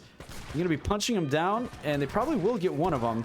We have Musket Riders coming right out of that stable and out of the Warhut. Going to claim one of those Falconets. But I think just too many villas being sacrificed here. Not enough Forest Brawlers. Just a single one remains. And that Falconet still is up, but it will go down shortly. But you take that Falconet out, but what do you have remaining after that? You got 22 vills. Some of those are fishing boats. Got 8 Prowlers on the way. Another Vill, 3 Vills going to go down to 19 villagers here. And PsiOniC, the timing push here has been amazing. And he's got Lancers on the way. He's got another shipment behind it available. 29 villagers for him, so not a huge eco for Spain. And no villagers in queue for the moment. He is forced to back up as the 8 Prowler shipment has not even arrived. He's got triple Warhut production on Prowlers. Where is that other one? Over here. But there's only 1 Musket Rider, and these Lancers that were on their way are starting to arrive. He's actually splitting them up to go raid. Not the best raiding unit, but he's just checking up there. And now he's going to come in. Tough to push into this base that's built kind of awkwardly for his opponent. But here come the Lancers. There are about 8, maybe 7 Tomahawks here to help defend. He's going to need some really good micro to get some value out of these Prowlers and Tomahawks. And the pathing could be really the game changer here. Villagers on the tribal marketplace helping out as well. Everybody's targeting these Lancers, trying to take them down. Lots of food in bank for Frontline, but no coin whatsoever. More vills going down. We're down to 17 for Hadanasani, as the reinforcing Lancers will be here any second. More Musketeers going in, trying to get a blind raid. I mean, it's hard to really say that somebody's still in a game when there's more minutes on the clock than there are villagers. And that's basically the case for Frontline here. A couple Musket Riders here to help micro. Tomahawk as well to snare. And a villager to distract. Can Frontline actually win this fight? Villagers in the back taking down, Musketeers in the back taking down a villager. Now going to be snaring the Forest Prowlers to make the retreat even more difficult. Explorer is up to get an eagle eye on the Musketeers, but double kill there. But he's going to go down very quickly himself. We got a nice amount of Lancers here, but they can't poke into this awkward situation. This 2 HP War Hut. I don't know if these Musketeers were targeting it, but there's 2 HP on this War Hut. The fact that it's still standing and not completely on fire is pretty bizarre. 2 HP. Lancers going in for a raid. They're actually going to pick up a couple vills here. And that's going to bring the villager total for Frontline yet again under 17. He's got 6 Kanya. He doesn't have 5 Kanya in the deck. So, oh, 3 vills going down. What is going on in this game? A frigate is on the way. It's going to be cleaning up. It's going to put Frontline under 10 vills. Good micro here should get a lot of kills on these Lancers. And he might actually just commit to these Prowlers since there's not much of an escape here. And I think he will. He's going to try to get as much value as possible before they go down. And he's going to get a couple kills for his trouble. There's still 2 very high HP Lancers. So yeah, a couple Prowlers going down. And every unit matters in this situation. Yeah.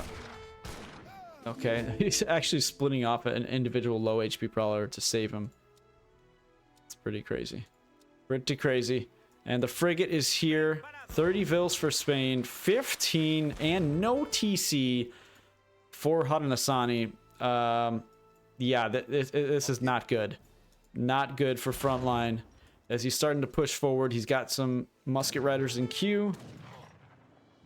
But these fishing boats are finally going to go down, as that frigate can take out the blockhouse, or the War Hut, and the dock on its own, I do believe.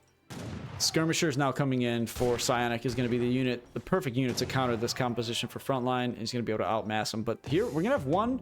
Oh, I thought we were going to have one last fight as the Kanya are coming in, but they're just age 2 Kanya, no veteran tech, and Frontline is going to call it there as he's got 12 villagers, and I don't think any of them were working, so very troublesome economic situation there. PsiOniC goes up 2-1 in this best of 7, as we have some very, very close games and a close series, so we will head right into game number 4 now. Welcome to Lithuania for game number 4. I do believe they are still blind picking. That was kind of the agreement in this show match here. In the, what is this? I don't know. I don't want to say northwest. We have Frontline playing as the Italians in the color blue. His opponent, who is leading the series 2-1 at this point, PsiOniC, playing with his French in the color red, going for a TP start. It looks like he picked up a wood treasure. Let's see. Oops, I didn't.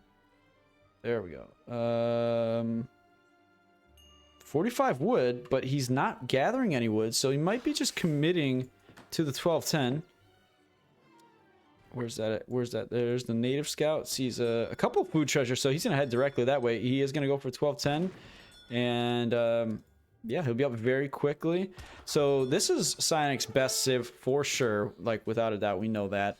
But Frontline, playing as the Italians, they're one of the better civs in the game. I think is kind of something that most people at the top level would agree on at this point. They're not played a ton for some reason. Maybe they're not looked at as all that interesting because they might be kind of repetitive with the FI, but definitely looked at as one of the better civs in the game. And PsiOniC's gonna have his work cut out for him, but he could potentially go up 3-1 in this series as he's playing his best civ. So I think Frontline definitely would have been favored at the start of this series, but ooh, a little bit of idle time here. He's got to power build this. There he goes. Okay, a couple seconds of idle time, not a big deal.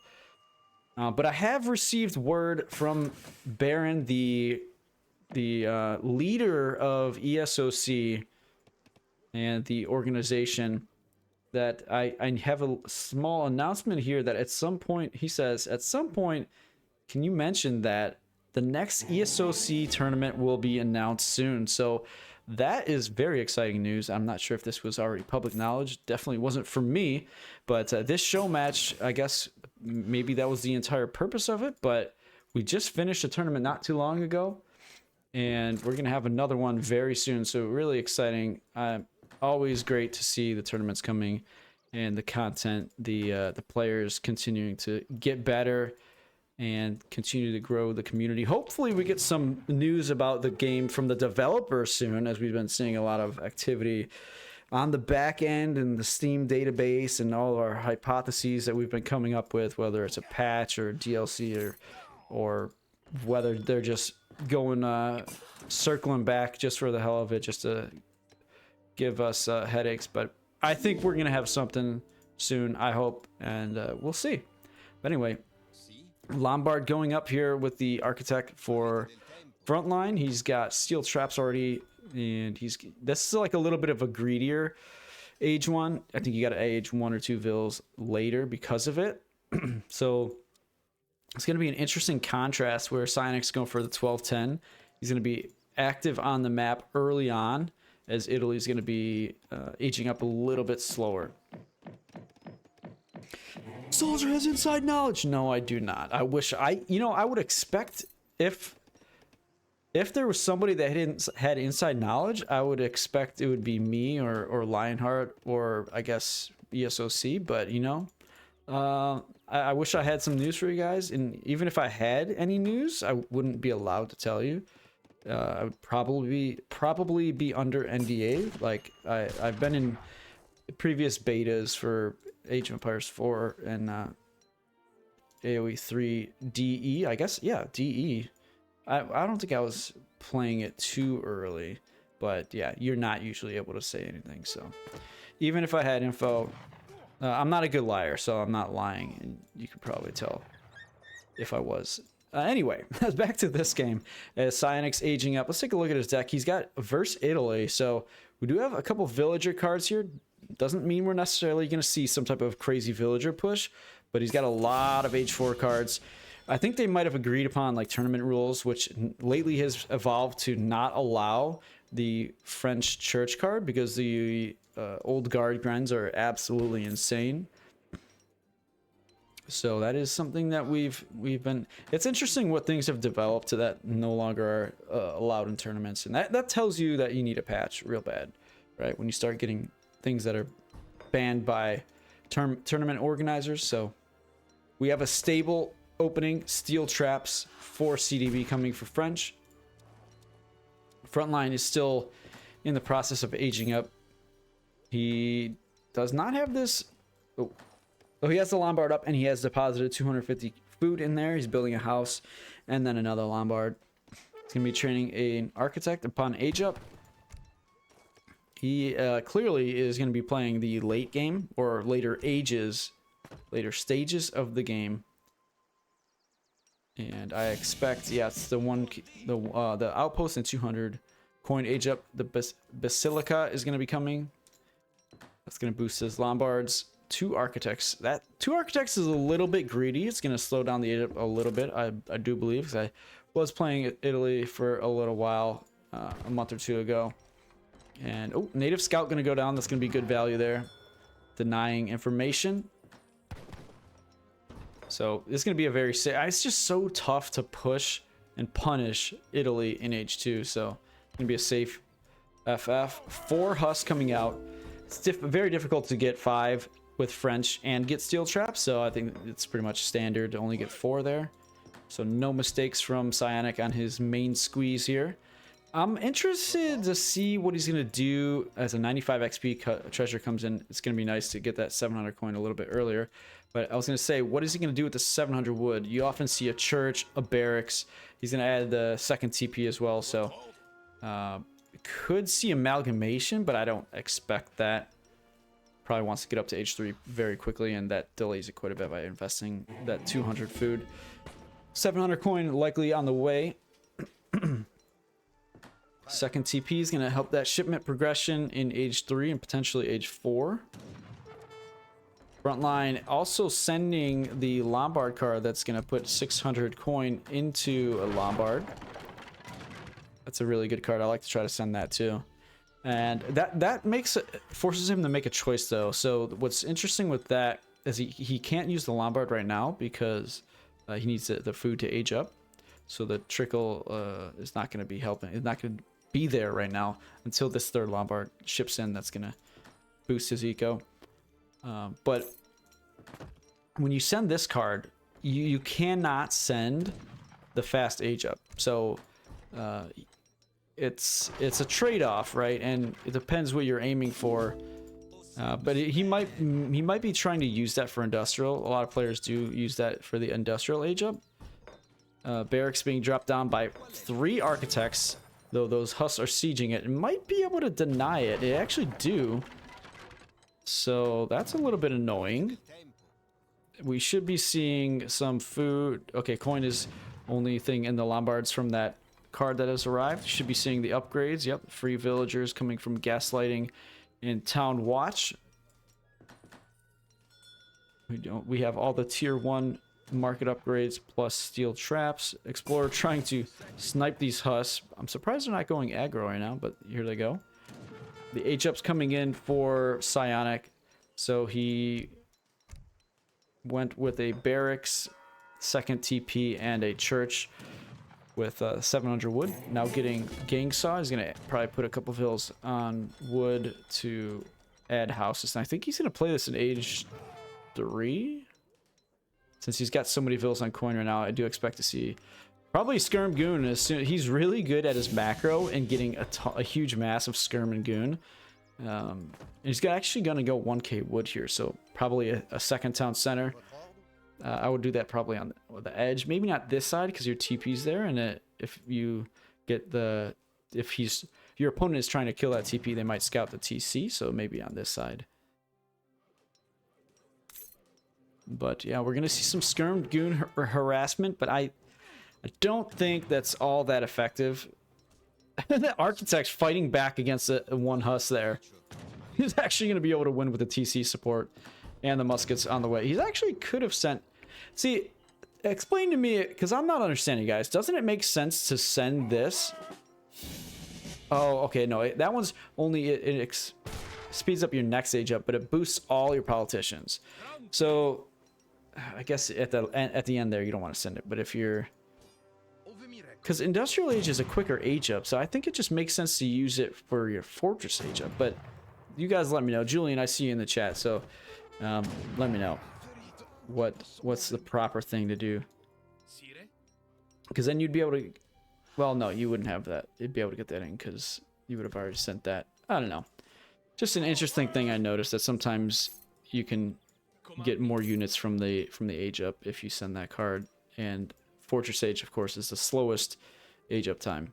Anyway, PsiOniC sending two Falcons and building the second TC right in the middle of the map, trying to harass with these goons. You might be able to claim an architect, but the musketeers push him back. Skirm making their way across the center of the map.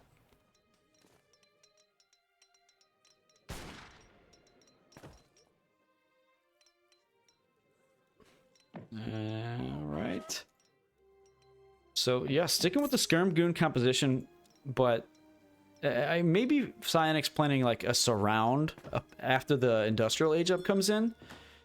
Or maybe, actually, this is kind of forcing Frontline to play Age 3. The second TC is up, and he's going to be probably getting Veteran Musketeers here.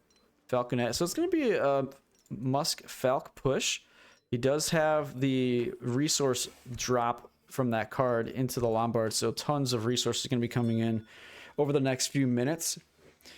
And I'm surprised. I wonder if he's actually going to push, or if he's just going to defend in his base. I don't know if he needs to push. I think you just wait and get... Oh, but he sees the skirmishers with the outpost and the church getting a nice drop-off point, shipment point for the Falconets and a good volley on those skirmishers. And from here, okay, let's see who has the vision. He does have the upgrades from the church because he wanted those free vills. So he might have a line of sight advantage here over PsiOniC, as the TC does help, but I think he's outside of TC vision at this point. And 8 skirm is going to be shipped to that forward. TC is going to help the tempo and the pressure. But yeah, I'm not sure how long he's going to be able to keep this up, and how much damage he's actually going to be able to do with just 2 Falconets, because there's a lot of HP in the church if he decides to target that. I expect Frontline to just age up. I don't expect him to take these fights. I don't think it makes sense to really commit in H3. When you could easily get up and get your 2 bombards or your 12 guard skirm card. Just insane card. 12 guard skirm. Like, they already are automatically upgraded. Here comes the Falconet exchange, and Frontline getting the advantage there. Looks like something... it looked like the Falconets for French did make contact, but only one of the cannonballs did damage. Goons being sacked to take out one of those Falcs. Good micro there for PsiOniC, getting his own Falconet to get on the Musketeers while sacrificing some of those Goons. So it's not all just to trade the Goons for the Falc. He's able to get the Falconet sniping Musketeers, and the lock-on there on the Skirmishers. Insane value. Now the next big shipment coming in, 1,200 coins to the Lombards, is going to be a huge eco boost yet again to Italy. And he's really sticking around in Age 3. He's even making a culverin. I mean, what do you lose if you just, like, it's 1 Falconet, just age up. This is going to take like 3 minutes for this church to go down. That's, I mean, I'm not as good as Frontline. I'm not even trying to say that, but just thinking through this and feeling the pain of playing against Italy and losing to their FIs, it makes sense to me to just get up and get those skirm out. Like those 12 skirm, I mean, other than the Falcon, you just back up, let the TC or I don't know. I don't know, guys. I'm not even 1% as good as Frontline. You heard it there first. That's funny. Probably a 9 Musketeer shipment, it would be my guess for the next. 2 Falc Bash there. I do like that he was able to squeeze that one in. If you're going to commit to Age 3, commit and get 3 Falcs. Okay, so it looks like maybe another villager going to go down to these skirm. Frontline slacking a little bit here. Not sending a shipment yet either. So he actually started off queuing Culverin, and he decided for just 1 Falc it's not worth it. So he ended up going for 2 Falconets instead. So just 2 Lombards. It's going to be a really slow trickle of those resources. Goons thinking about going in, but we don't have a single unit in queue for Italy right now, and I'm just a little bit confused. I guess he's just trying to get the age up now, though he could have already been up if he canceled those 2 Falcs, and the church is still going to go down anyway, right? Like, he's not going to be able to save this. Fast age up is going to be utilize the advanced politicians. Yeah, I don't understand the sequencing there, because he didn't even save the church. Maybe I'm a little bit trying to show that I'm not 2% as good as Frontline, because you just think about it, right? The sequencing didn't do anything. Like, making the Falcs first did not save the church. Just slowed the age up down. Anyway. Alright. I think because of this and how long Frontline's been forced to play H3, I think PsiOniC's actually in a really good position. The 2 TCs have been pumping away. He's at 41 CDB. He's getting his upgrades. He's getting Cav Combat. He's getting a Culverin. Maybe a second one. And he's looking pretty good here. Yeah, right. The church, I mean, you just slowed your age up so much for a building you can build for free. But there it is. There's the age up. And there's the insane 10 Papal Guard. And Italy. This is... Yeah, it's Italy. We're about to see some craziness. And I'm pulling for PsiOniC here because I think it's just really frustrating to play against the Italians once they get to H3. And the one thing I'm curious about here is what's going to be the first shipment for Frontline. Will it be the bombards or will it be the skirmishers? I think he'll probably go skirms just because there's so many goons. And well, you know, he could siege that forward TC. Oh, there's a low HP now, 2 low HP architects, but neither are going down. Shipment not being sent yet. We do see 2 Culverin from PsiOniC as the Falconets are about to get triple killed. Oh no, just one going down. Somehow the splash did not take effect on both of those. But another one going down there, and the third one being committed by these goons. And still one Falconet for French. I think Frontline's just struggling a little bit in this game, maybe even in the last game too. I think PsiOnic's just playing a bit better throughout this series. He is up 2-1, potentially gonna go up 3-1 with a victory here, as it looks like Frontline is just stuck in his base.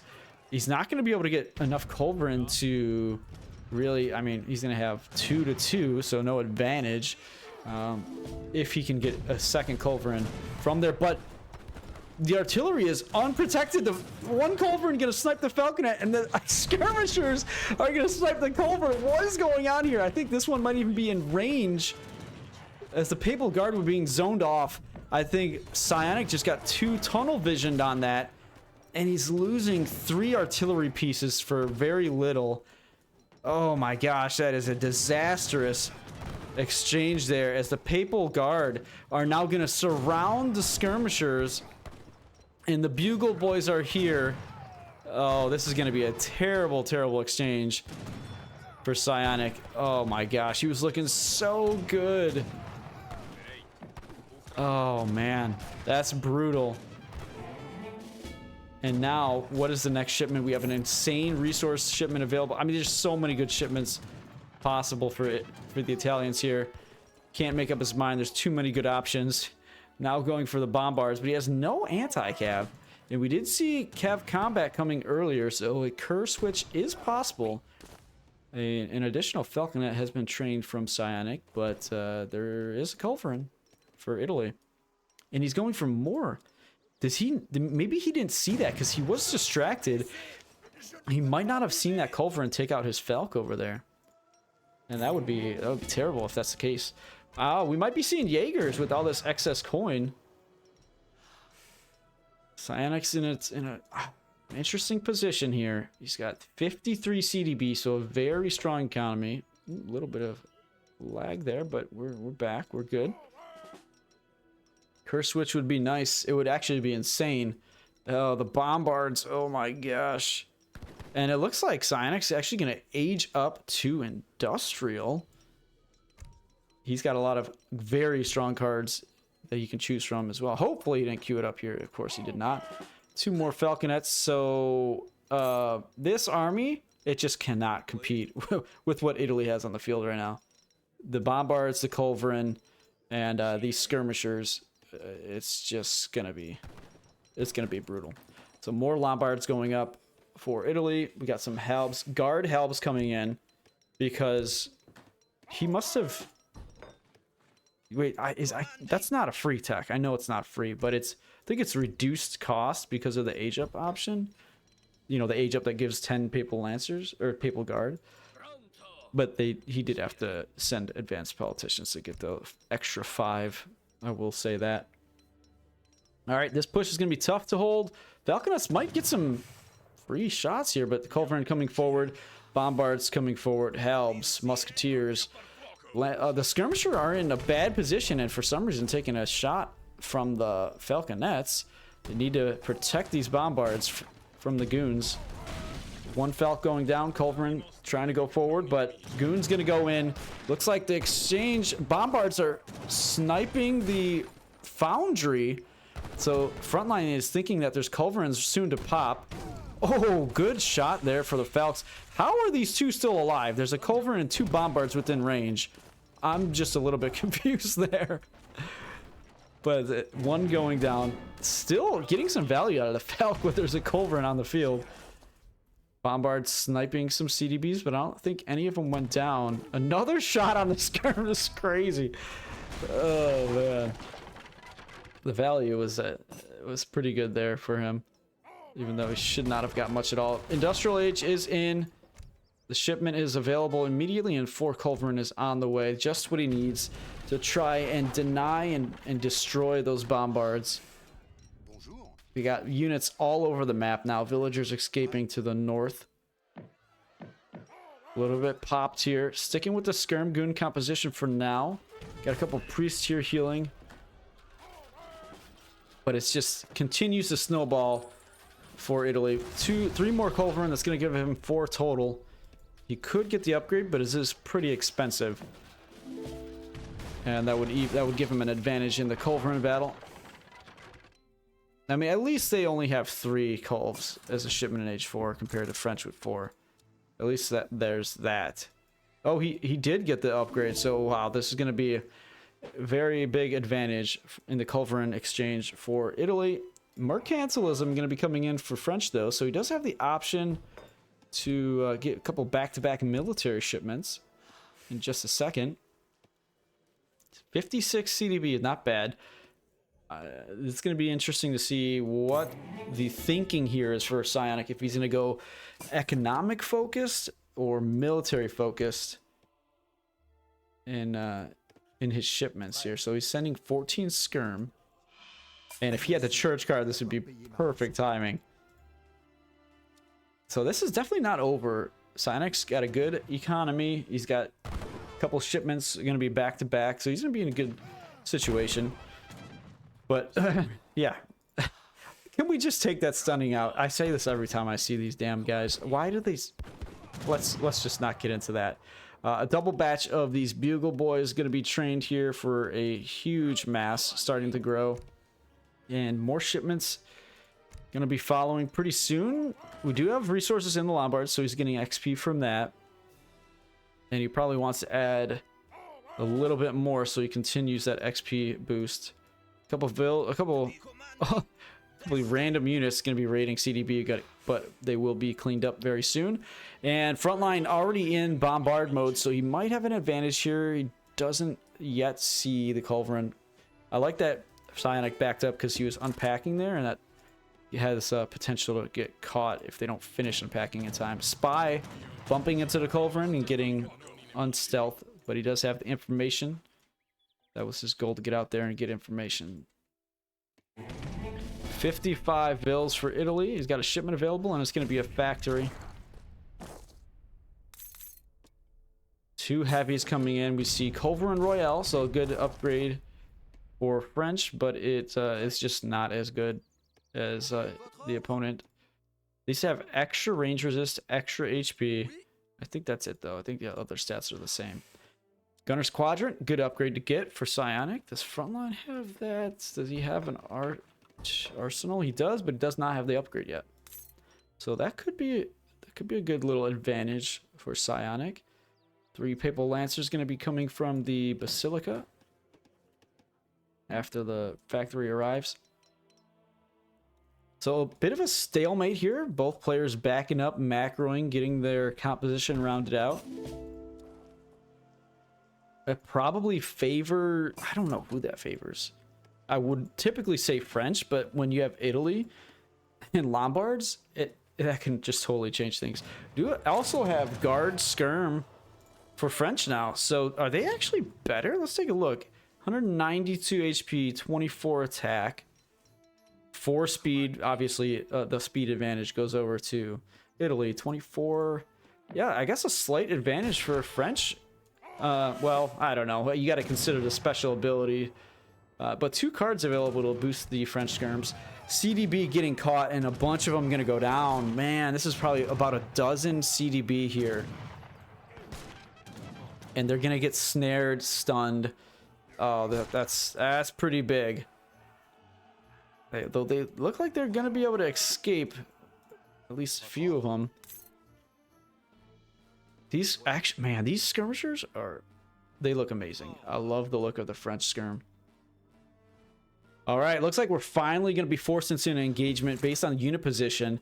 And the heavies are going to... Oh, the spy! Oh, the sandwich here is going to be insane! 2 heavies getting huge shots on the skirmishers. The explorer going for the snare. Line of sight, lock on from the spy. Heavies are going to get another good volley. And then they're going to have to pack up and chase. Culverin going in, but that is not what you want.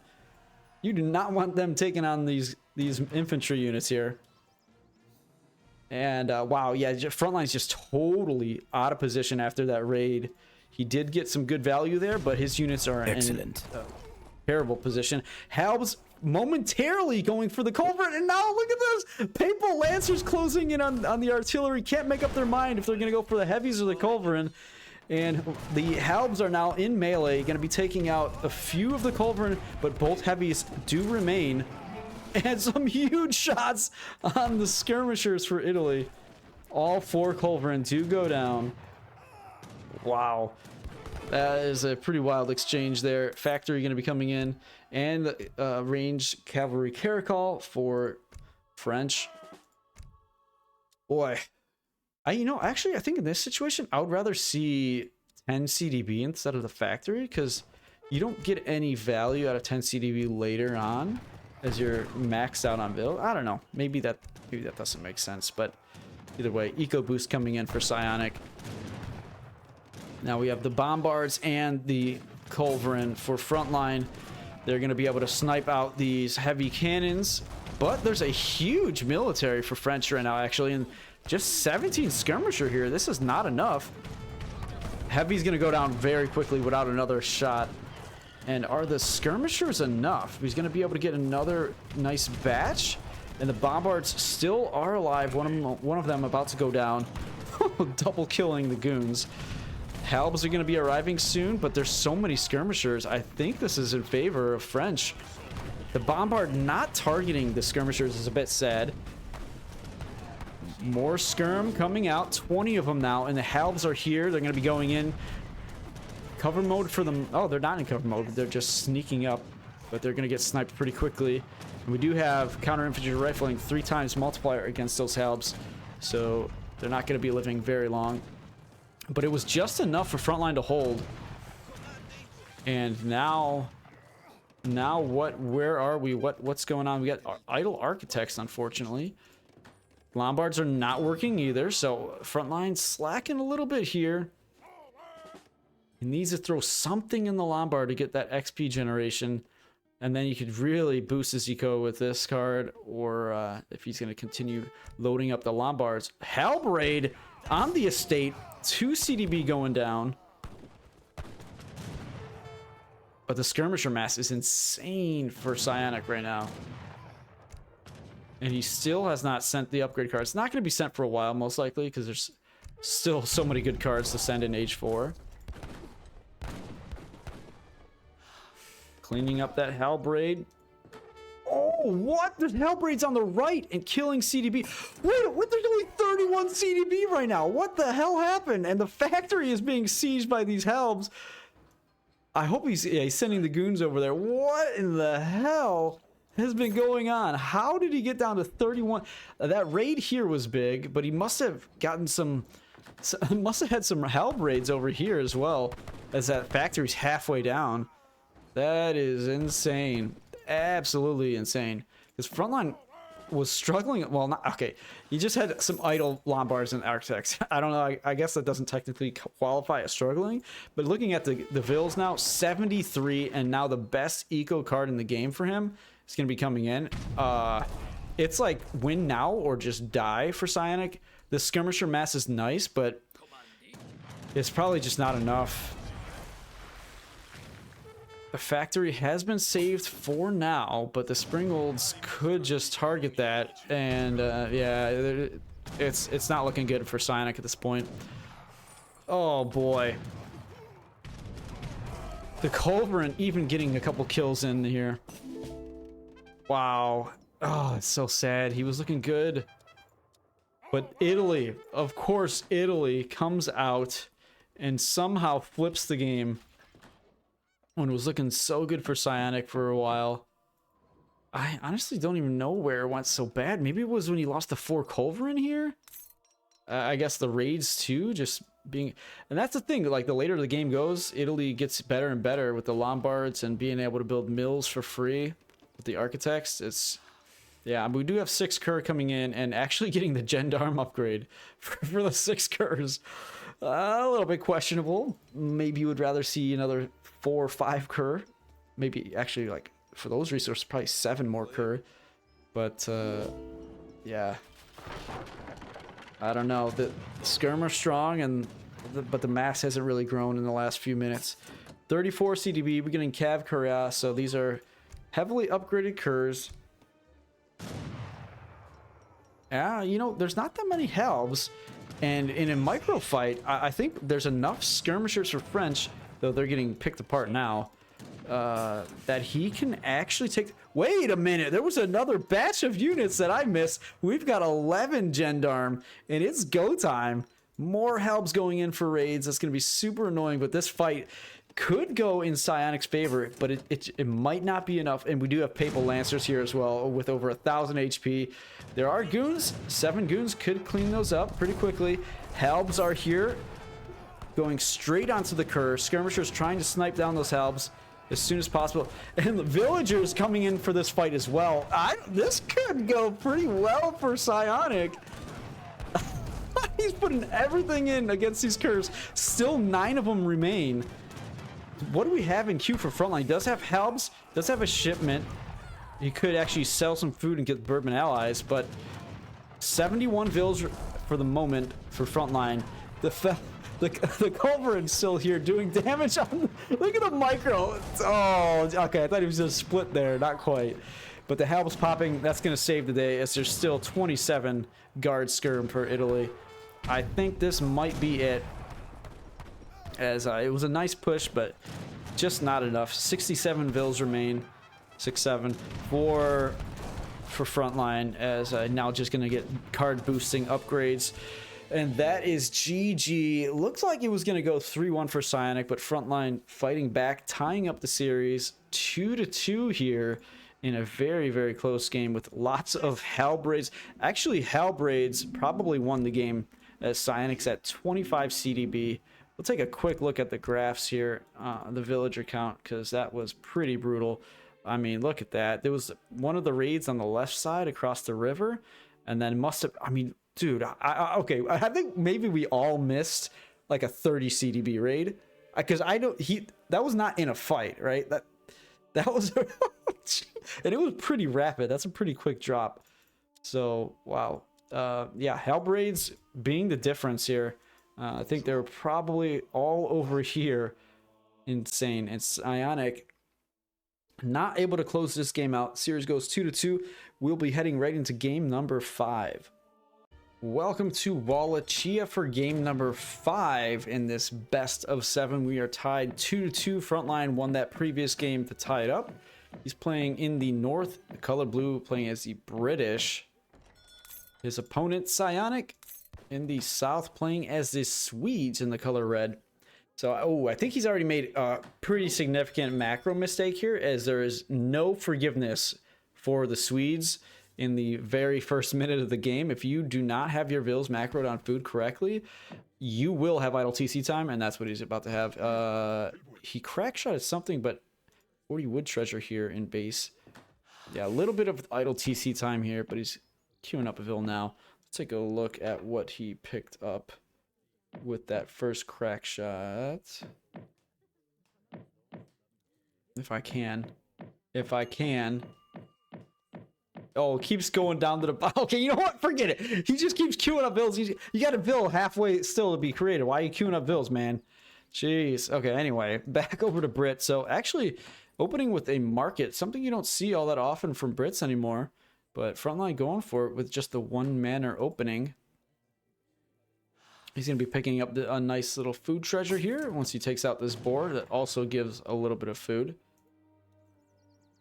Yeah, PsiOniC is indeed spamming that button like he hasn't slept in forever, because he had that 24-hour stream last night. So I'm actually surprised he's playing so well. I think he's been playing better than Frontline in this series. I really thought he was going to win that last game, and I almost felt like he deserved it, but you know, sometimes Civ selection is a skill, and Italy rewards that for sure. Okay, let's take a look at PsiOnic's deck over here for the Swedes. We do have some water cards. Warships is really the only water card in the Swedish deck. Swedish? I guess that's correct, technically. And the British deck, only water card is the frigate. We have Pioneers, Advanced Arsenal, Refrigeration are some of the unique cards for Brits here. Looks like a treasure is going to be going over to Frontline, 60 coin. And I do believe, yeah, you get 16 coin for killing these guys as well. All right, so I expect to see a lot of musketeers in this game. Both are very, very musket-heavy civilizations for their military. And XP treasure here, and then probably crack shot this wood treasure in the near future. Oh, so he actually went for a TP as well. I did not catch that. So he must have had significant idle time here. That's interesting. Yeah, he's probably gonna have to 16 Vil here. All right. Okay, so Brit's gonna be aging up. They're already clicking up with the governor. That's the outpost in 200 coin. Switching over to wood. Is he gonna be aggressive? What's he gonna do? No schooners, so no water likely at all. Do have gang saw coming in very early on, and no villagers left on food, so at some point he's gonna have to switch his vills back to make sure he doesn't have idle TC time upon age up. But wait, as I say that, he finds a 90 food treasure. It's a little bit risky, very close to his opponent's base, but he's going for it, and he probably will be able to get it. PsiOniC picked up a 40 coin treasure there. All right, Frontline is one of those guys that likes to get line of sight with his manners, so he's sending out a villager near mid-map and right next to the native TP to guarantee vision of that throughout the game unless that house goes down. And he is putting 1 Vil back on food to make sure he has enough food for that villager. And this treasure is going to go his way. We have a market from PsiOniC as well. He's getting hunting dogs. He does have the church card here, so we definitely can see... Ooh, 70 XP is nice. We could definitely see the church card coming in here. And Halbs early in the game. Maybe with a stealthy outpost, potentially. Swedes have looked pretty good recently with a stable opening into Halbs. I think that could be what he's going for here. And I think I actually saw him do that last night. So I'm expecting that. It'll probably be 4 torps, church card, and then like 700 wood. But no, yeah, actually I'm not sure. He's still gathering wood, so probably for a stable. Outpost coming up for Brits. Is actually going to stay in base. So he does expect, he's at least preparing for the Halb push. I think that's a good decision. Yeah, how many manors does he have out on the map? Just a couple, not too far out there. Gonna be throwing down another one. Looks like he's gonna be saving the military building, the construction. Oh, as I say that, for 700 wood. I thought he's actually putting it down now.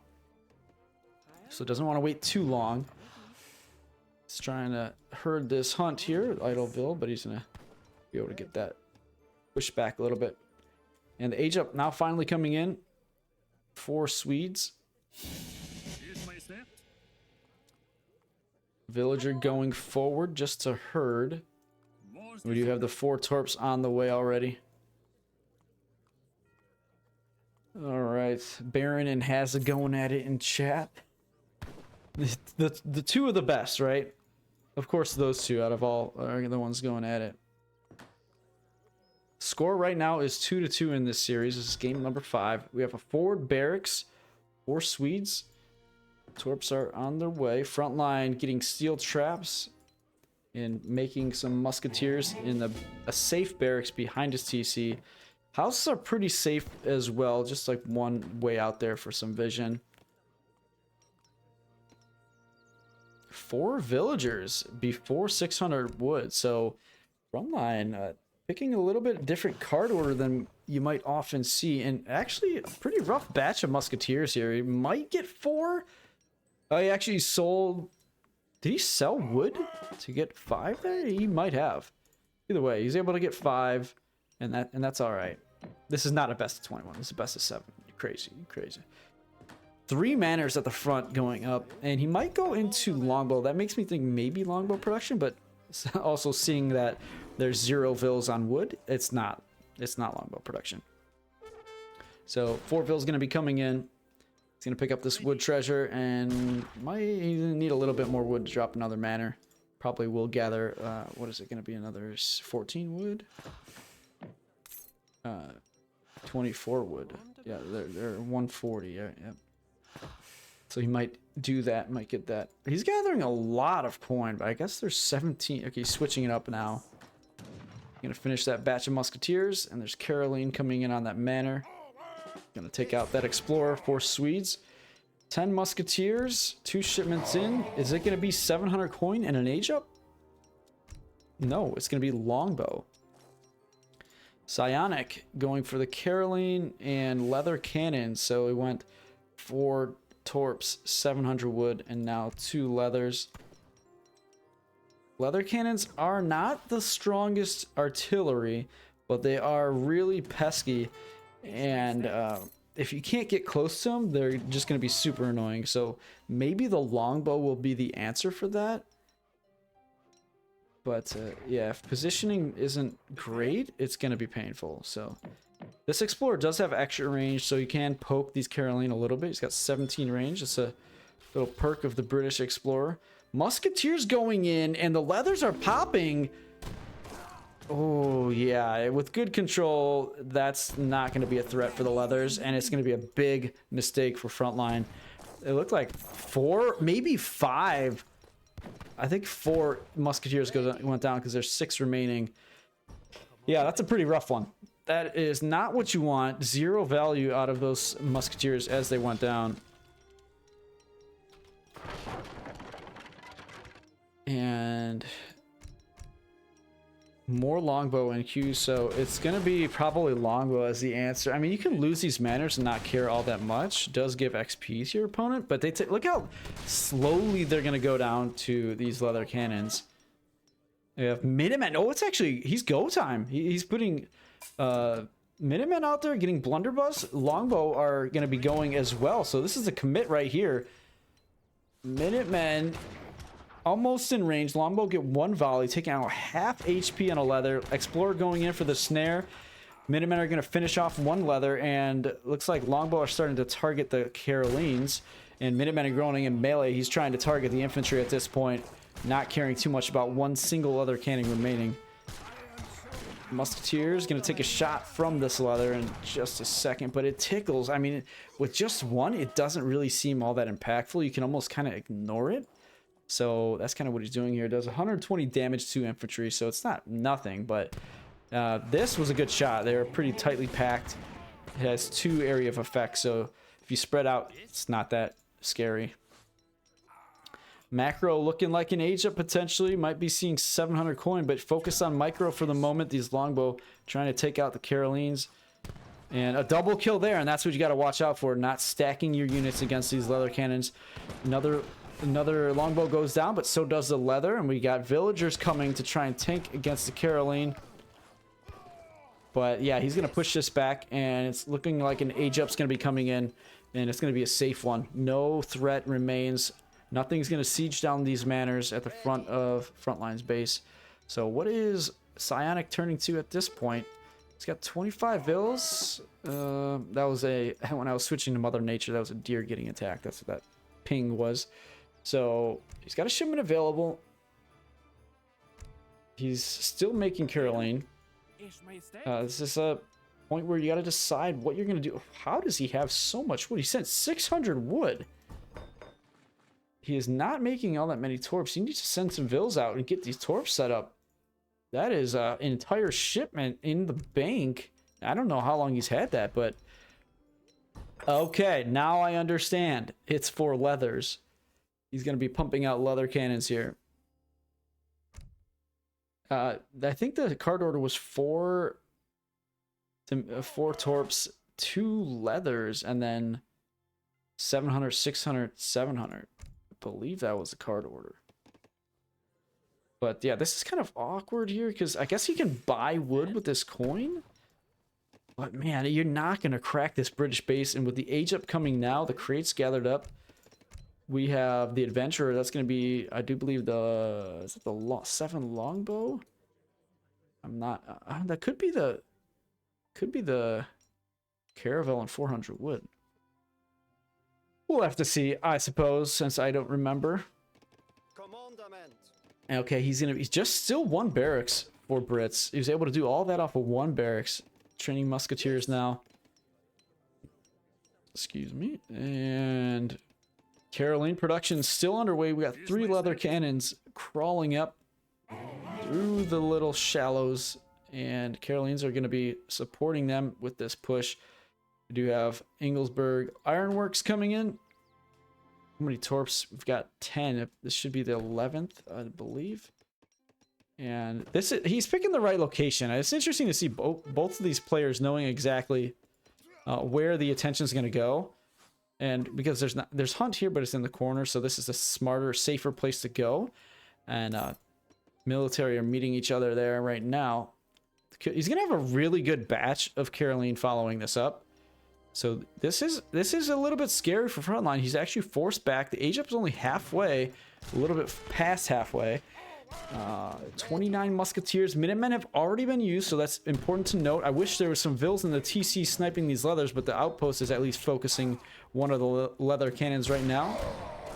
Oh man, Thor goes down, screaming as he goes down. TC is now focusing the leather cannons, and one of them is going to go down very quickly, maybe even a second one before the fighting really begins. And the age up should be coming in before the next engagement happens. Oh, but musketeers are going to pop and melee on these leathers. But they do get some distance, and Carol are there blocking, actually knowing that that's a possibility. Still, it doesn't change the fact that he is completely surrounded and only 1 leather cannon remains. Explorer is what do you call it, revived or ransomed back, and he's going to tank up some shots here, or at least try to take the attention. Longbow popping from the outpost. Villagers going to quick wall, that a tactic that PsiOnic's been doing lately, but Frontline the one utilizing it here. Carol gonna have a little bit tougher time to escape because of that, and with the snare that's been on them, it's going to be a painful retreat. 2 Falcons are on the way. 9 idle vills and a lot of vills trying to gather berries, so economic situation is a little bit frustrating, I guess you could say, for Brits right now, but he's going to sort that out in a second. And the retreat is complete. Some Caroline remain, but that's a pretty rough engagement there for Swedes. He's at 32 vills. It's got, what, 11 to 10 torps. So equals not great, but he's going to be able to get this age up coming in soon. He's probably going to lose his entire base, though, if he decides to age up. As the 2 Falcons are about to arrive, we have vet muskets coming in now. And 9 musketeers following up. So this is a huge push for Brits. 32 vills versus 37 versus 32 plus torps, so economy could be in the favor of Swedes just slightly, but I don't really love chopping this mine, as these torps are going to be a little bit useless. I guess they do have some berries left, but they're going to be So we saw it earlier in this series. We saw Frontline targeting 2 barracks at the same time. Let's see if he does that still in this game. Losing a Vil as the Carol are looking to trade or at least distract. He is targeting 2 barracks again, but I don't think this time it's going to matter. I think both of them will go down. There's no way that that's going to be stopped at this point. Villagers are on the run, though, so Brits... You know, actually, look at the economy. It's actually quite insane for Swedes right now. He could send a church card and then get, like, maybe the Halbs and the Jaegers right away. My earbuds died, so I'm switching up real quick. Hopefully the sound's still okay. Okay, I think we're good. Falconets coming in after the age up for PsiOniC. Caroline are getting pushed back by a batch, or maybe that's a shipment of 9 musketeers. No, it looks like a little bit more. 11 there. Ooh, artillery foundry. That was for the leather cannons earlier. That's going to be going down very quickly for PsiOniC. And 39 Vils still gathering. Some of them on berries, so that's not ideal. These Caroline look like they might actually escape here as they're getting some good exchanges with musketeers being split off. Villagers going down, though, for Swedes. And just one military building just feels kind of weak for Brits at this point. He's going to wall those Caroline in. We do have idle Vils at the TC, though they might not be showing up as idle. This could be very painful. We have 8 Vils just standing there. Maybe they were on the berries, but we have a push, and we have Falconets defending for PsiOniC. Nothing. 3 Caroline and 2 Falconets. Oh, but they're out of position. Ooh, very, very important exchange here. Tons of resources in the bank, but do we have any military buildings? 1 barracks for Swedes. Falks taking out the market. So much going on. This is like, you know, that it's top level when both players have like so much going on. Raids, trying to deflect pressure and delay, buy some time, and both trying to control both at the same time. I think I don't know. Our score doesn't look great for PsiOniC here, but he might be all right. I don't hate his position. He needs another military, but he's got 2 barracks now. Okay, and he's getting Vet Caro. He's got a lot of food. I just don't know where he goes from here. He's got the Falconets, so compositionally he's not really behind. And Frontline going 8 Vils here, so he's gonna put himself back in the lead economically. He does have a lot of manors he can still build, so that's good for him. His eco boom is not over, and he's just kind of protecting his flanks right now, watching for raids. So very close game 2. I don't see this one coming to an end anytime soon, as both players are kind of setting up the mid game, eventually heading for the late game. Yes. A single musketeer up here watching the mine. Love that. And church added in, but I think that's just for some XP. Oh no, it's for a spy, for some vision, for some intel. I like that. And veteran longbow coming in now as well. The mass doesn't really seem there for PsiOniC. He does have 1k coin coming in now, so that's going to help boost his economy.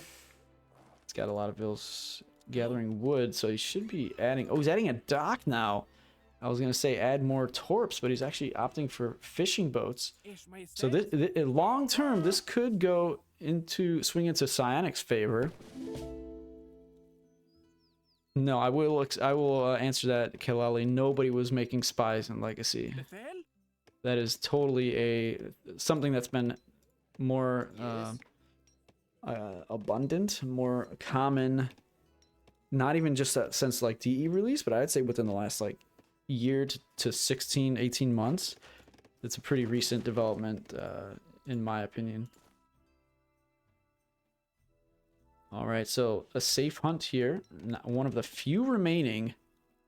PsiOnic's creeping across the map. Score differential is large, but it might not be... I mean, there's not a lot of manors, though. That's the thing.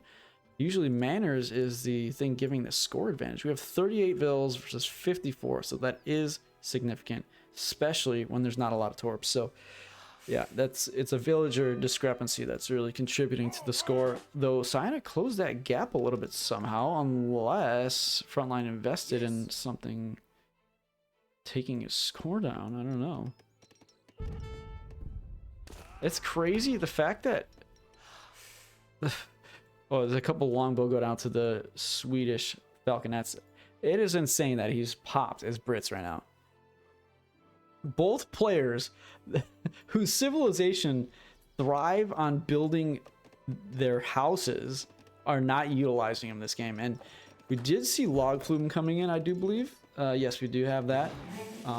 But he's making longbow as well, so he's gonna have to buy some wood here if he wants to finish this batch. And he does that, and he does finish the batch. Do you have a shipment available now? Caroline gonna get a raid, but a wall there gonna protect. Falconet's getting sniped! PsiOniC is on top of it. He's not protecting his own falconets, but he is sniped. Oh, nice dodge! Look at that! Little shake, little juke there for Frontline, saving that falconet. So one does remain as the march is straight up on these falconets. Musketeer. They're not targeting though. They're attack moving, I think, on the Caroline. And they're not in. What is going on here? This exchange is insane. Caroline's trying to take out the falconet. 3 HP. All 4 falconets now finally down. And I think the Caroline are in a position they don't necessarily want to be in, especially with the longbow in the back and Yeoman on the way. Got reinforcing Caroline though. And what do they have? Did I see something? Was that just the ground that made their feet look really yellow? Or I guess their feet are yellow. And we have 10 longbow coming in as well. So I think this is looking really scary for Swedes at this point, as when you get veteran longbow, you get Yeoman, you get the 10 longbow shipment on top of your veteran musketeers or Brits. It's a tough composition to deal with. 59 Vils for Brits. 46. Wait a minute. Wait a minute. We have Jaegers coming. And do we have a saloon? We do not. But he has kind of the composition, the macro to potentially add in more Jaegers. Though, yeah, they're actually only 200 coin because he didn't send the church card instead of 80 wood, 80 coin. Caroline might be committing here. And with Jaegers in the back, he could take this fight. I would actually like to see a charge, but it looks like it's on cooldown. I didn't even notice that he used it earlier. Oh, now adding in more torps. Swedes has an opportunity to get back in this game economically as he's adding fishing boats. Hunts are running out for Brit. This is not over, not even close to being over, and it looks like both players are confident to take this exchange. Jaeger micro targeting the musketeers as the front line is starting to fall for Frontline, but the Carolines are falling as well. And look at this, we have a veteran Boyer group coming in from that native post. These guys are quite strong, pretty annoying. They have that fast attack, 1 rate of fire, though they only have 400 HP and 24 attack, the lower stats but the quicker damage output. But I think they're a little bit too far out in front of the rest of the army, so they're not going to get a ton of value. Might be able to pick up 2 Jaegers. Oh, 1 at 10 HP. Now they're going to run away and try to get some raids done while they're low HP and potentially pick off some Vils. Or at least step to the side for the moment.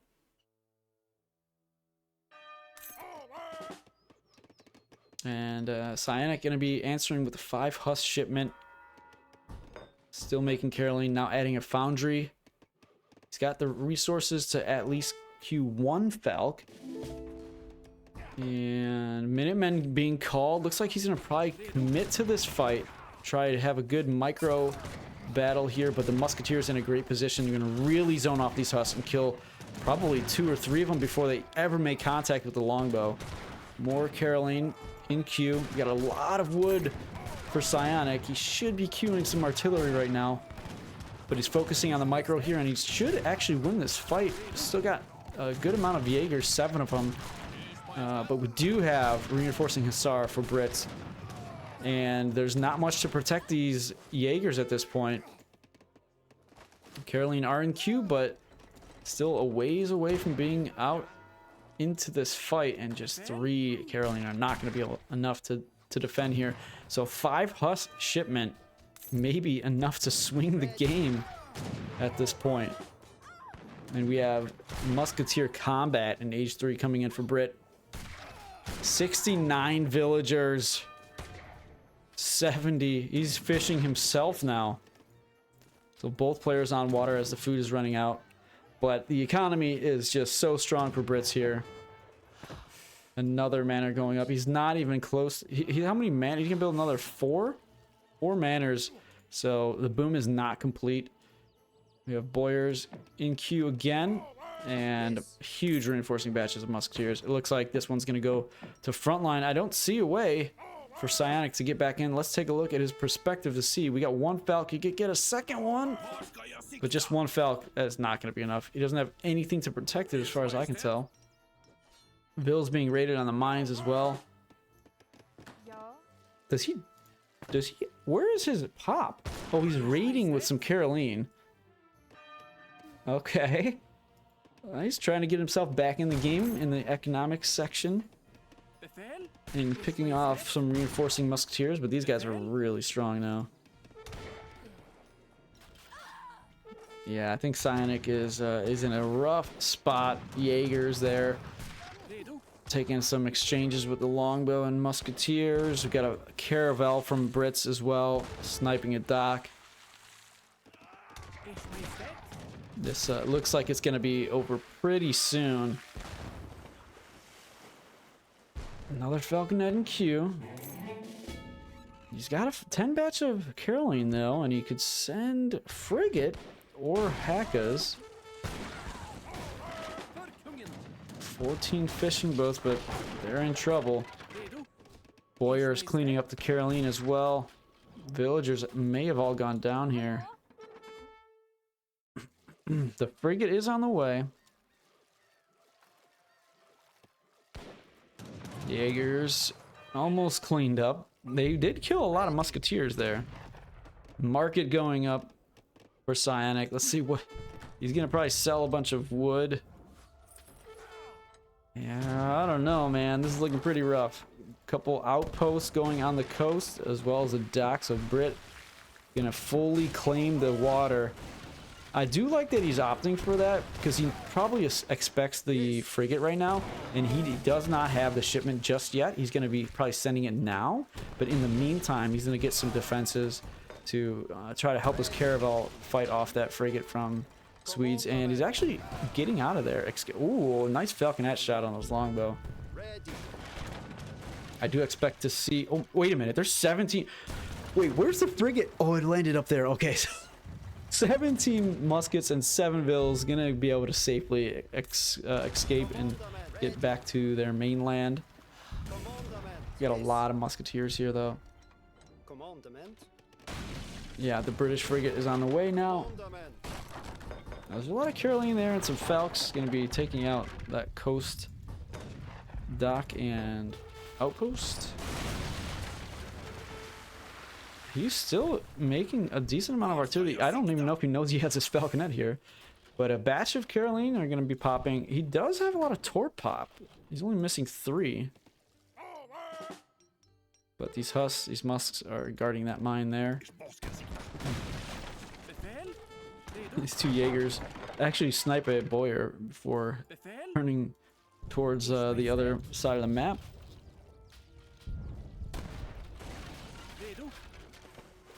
And now both players have a frigate on the water. Brits gets the first shot. The caravel is still... Or did he train that? I think he might have lost the other caravel, but he will win the water exchange. Boyar taking out some Caroline, trading a little bit. 2 more Falcons need to join with that other Falc. But even at that point, I mean... Economically, it's a... Oh, and a huge raid. The Huss make their way to this mine finally. As lots of vills getting cleaned up here, and PsiOniC is going to be hanging on by a thread. He's got a shipment available, but I don't think there's anything in that deck that's going to get him back into this game. He's sending... Oh, he's actually made 2 frigates. Holy cow. So he is fighting for water. And he's deciding which one to target first. And then we do have an exchange on the land as well, as the 3 Falcons are there. They're going to need some protection. They're getting away because the frigates are turning their attention to those Falcons. And there is the GG. Ville's getting raided. Military getting surrounded by naval and musketeers on land along with the Boyars. PsiOniC unable to come out with this win. Another very close game in this series, and it's going to go to 3-2 for Frontline. He's got one more to win this best of 7 series, but so far very close games. And we will head right into game number 6. Welcome to Sahil for game number 6 in this best of 7. Frontline is getting on a roll. He's up 3-2 in this series. This time he's playing as his French. He's in the color blue in the north west side of the map. His opponent, PsiOniC, in the color red, playing as the Maltese. Opening up with a market and heading over to the trade post line. Looks like he might be attempting to get that pretty difficult start where you get house, TP, market, and hunting dogs. And that is what he... what he is going to be aiming for here. He does have the 2 goats that are going to help out a little bit, so you can try to avoid idle time that way. Okay, so this best of 7 is over on my channel because ESOC had some scheduling issues, but either way, I wanted to reward these guys with their time. So $50 to the winner of this series. PsiOniC playing really good early on in the series, but lost, I think, the last 2. So trying to get back on track and even up the series in this game. But tough matchup. French is one of the better civs in the game. I think most people would agree. And Frontline is very good with them. So he's going to be going for the 12-10 here. He's got some yaks. He's got his goats and 3 vills already on the way. So he's going to be up very, very quickly. So, interesting deck. Advanced Arsenal in H2. Cav hit points. Not Cav attack, though. Lots of H4 cards. So, he's ready for the long game, which is a real possibility against PsiOniC and his Maltese, who he's actually very good with the Civ, too. So, Hunting Dog's coming in a little bit later. He wanted to make sure he got that house in time to avoid idle TC time. So, I like that decision to just prioritize villager production. And a little bit of a treasure contention, but I think the pull is going to be a little bit late, just a tiny bit late. PsiOniC able to get that big 85 food treasure, and then he's going to try to escape, but likely going to go down because some of these guys at the top levels are so good at blocking. Let's just take a quick watch at this because both of them are focusing on this right now. So that native scout is trying to get in the way and just body block, keep that snare and slow down his retreat to the TC. But you know what? He's getting pretty close. He might be able to get back here and not lose his life. So because of the yaks and the goats, PsiOniC is able to get a 15 vill age up here almost idleless. So very, very good macro in age 1 to accomplish that and utilizing the herdables on this map. Yeah, but the Explorer actually does make it out. Does have some extra HP for Maltese. And that is basically what kept him alive there. Let's take a look at this Maltese deck. We do see German tongue. We see the British tongue as well. 5 sentinels. We've been seeing a lot more sentinels in tournament play lately, as they're really strong defensively and actually pretty good stats overall. The worst thing about them, of course, is their 2 population cost. But very strong units. So, let's head over to Frontline, since he's pretty close to aging up. He's going to be up to age 2 right around like the 335 mark, I do believe. And looks like he's going to gather just 25 wood here, so he's going to get steel traps. He might go steel traps, church, and house and age up. Or maybe just add a stable, I'm not really sure. He doesn't have a lot of coin either, so he might sell some food here. Yeah, he does. He sold food and queued up steel traps, so it makes sense a little bit. It's even efficient early in the game to sell food. So, good decision there. Let's see what he does with this wood. It is a stable, pretty defensive in the back of the base. A little bit. The pathing could be annoying here for either player. I think you can squeeze units through there, but it's pretty tight. Gonna add in a house. And oh, he's got the native post as well, making some Berber nomads. They are very, very good at gathering natural resources, so it's going to be a nice boost. They do cost population, unlike the camel riders. He actually... Yeah, he's going to make Huss.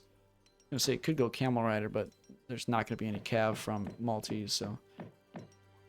We'll take a look back at the gather rate of these nomads. They might even be better than CDB. But let's go over PsiOniC. We do have German tongue has arrived. So Noah's 700 coin just starting to be shipped because yeah, the solar age up for Maltese. We have a hospital in base, Southern wagons in queue, and pikemen. Did PsiOniC scout the stable? No, he's heading across the map. He's going to probably scout it now. As the Huss pop, he's going to be going down very quickly. He also scouts the nomads, so that's good intel to have. He sees that they are being produced. Look at that, 1.37 food per second compared to 1.35. So these are actually better than CDB. This is actually better than Cree native post. And when you consider the strength of the camels, that actually might be a better native than Cree. There's some nice upgrades for Cree, but those camels are really, really strong. And those vills, obviously, very strong too. Alright, so we had 4 vills, 700 wood, 700 coin. We're going to get a church from that wood. What else are we going to see? Us trying to... Look at that split. Splitting off a single Huss to try to pull away the pike. Or... maybe get around them, or at least maybe just to kill that yak, honestly. All right, so we got a lot of excess wood in the bank. The fact that there's something to take note of here is he's made 3 Berber nomads and they're 150 food each. So that is going to slow down this FF. He doesn't quite have the food yet as the 700 coin comes in to age up. Talking about pathing, that Vill forced to go around that stable because of the placement. But he's eating up some of these yaks, the one remaining that he had. But the fact that he created 3 of these guys slows this down just a little bit. But he's going to be clicking up no time. These vills a little bit idle after gathering up that coin, but switching over. And most likely going to be going into Skirm Goon. PsiOniC getting steel traps and now placer mines. He has followed up the 700 wood with Wignacourt constructions. And a single pike was pulled away, and the Huss are going to be able to claim that very easily. He might actually be able to deny this. He might be able to save this TP with the Explorer poking away and the Huss just being annoying. Yeah, he's going to have to abandon that. The sieging of that. That's a bit unfortunate. 5 pike is very different than 4, and... I think we're going to see, yeah, a little micro battle here. Pulling away the wrong Huss initially, that really cost Frontline there. And more reinforcing pike. This is suddenly a very good trade for PsiOniC. He's got 700 coin coming in now. It's going to potentially allow him to age up or continue the Sentinel production, as well as adding an Order Hussar. All 6 Southern wagons have been produced, so a very strong economy for PsiOniC at this point. One more pikeman will go down to that Explorer. So he just bought... Oh, I don't know if he got that pass there. It looked like he was just a little bit short, so I was going to say buying some time for another pass or two. He's got 4 nomads now, so he's got almost the entire use of that trade post, other than if he wanted to make some camels. Goons are on the way, and he might be able to save this native post. Skirm are being produced as well. I think he's going to probably commit. There's going to be a lot of losses for PsiOniC here, but he's going to commit and take this out. Especially with the skirmishers here. These Sentinel are going to be dropping pretty quick. Yeah, this is, you know, it's just not good value at this point in the game. As 4 out of the 5 nomads have been created, he's not going to want to rebuild that. He doesn't really care all that much about it. And you losing like at least 10 units there. So a bit unfortunate for PsiOniC to commit so hard at that moment. Good trade for Frontline. Age up's coming in. Hospitality has been sent, so he's aging within the next 15 or so seconds. We have some line of sight upgrades coming in. Town Watch, more Sentinels, and the TC wagon is there. Villagers getting attacked by the goons. One might go down, very close, but actually losing a goon for that. What is going to be the first shipment for Maltese? In this situation, it's always tough to decide what you're going to make or what you ship in this type, like where you're going to be facing skirm goon, potentially falx. What's the go-to? He doesn't even have crossbow, the big crossbow shipment in deck. He's actually going to be sending the TC card that makes TCs cheaper. He doesn't have his explorer up, so he cannot build another one unless he chooses to build with vills. But the villagers are going to cost 50 food at this point, so the longer this game goes, and if it's not completely over, it's going to be better for PsiOniC. The native scout got bumped, but is going to survive, and even put in cover mode temporarily, expecting a shot, but not getting sniped. Skirmisher is going to be pressing. We have Order Hussar and double Sentinel, veteran Sentinel production from the two hospitals here. And there's a good thing here for PsiOniC, is that he is going to be under pressure at his TC, at his main base, so Sentinels will have a stat boost, so that'll be a nice little benefit for them. It looks like he's just going to go for the 2 TC cheaper Vil production. Doesn't want to add in the third one, be too greedy. This could be a good situation right here for PsiOniC, because... Oh, is he going to get a Vil sniped here? Why is he not building that with a settler wagon? He's going to lose 2 Vils because of that. So underneath the TC here, could pop Minutemen, as he has the Order Hussar here. He's got Sentinel on the way as well, 9 Sentinel shipment. Oh, the Minutemen called, but he showed the Huss, and it's not going to be worth it at this point. Okay, wait a minute. If he can time this with the Sentinel shipment and the Minutemen, he's constantly pops, because the Sentinel cost to population is such a punishing thing for Maltese. It's just so difficult to consistently have open pop space. Sentinel are popping at this TC and Minutemen, so he's going to commit. Order Hussar are not in the right position, but wow, look at the amount of units popping on the skirmishers in melee. Remaining Sentinel are going to be closing in. Order Hussar are going to be zoned off by the goons, and they should just attack in melee on the goons because they don't have that melee armor, and should be able to clean up a lot of this French military. It's actually an amazing exchange, and being close to the TC boosts these Sentinel stats. Really good exchange there for PsiOniC, and he's got 2 TCs. He's got cheaper Vils. He's in this game for sure. But he is losing some Vils, and a settler wagon going to go down to these Hussar. How many? He's got... Okay, he still does have 5 of them. Reinforcing batches of Sentinel are going to save this villager, most likely. And actually, some of these goons and Skirm are going to get away. These Sentinel may have gotten tricked, or they just want to go and try and harass some French Vils. Commandery placed, but not being constructed. 1 CDB going down there. What's the next shipment for Maltese? It's he's gonna go Sentinel, basically kind of like an infantry combat card, which is nice. Another villager going down. Oh, 1 villager building his commandery as a Huss is sieging it. Sentinel have a little bit faster speed than the most infantry, but still slower than the CDB, and Skirm popping out, gonna be sniping these Sentinel. That Huss is not killing the Vil. More CDB are going to be harassed by Sentinel raiding in another location.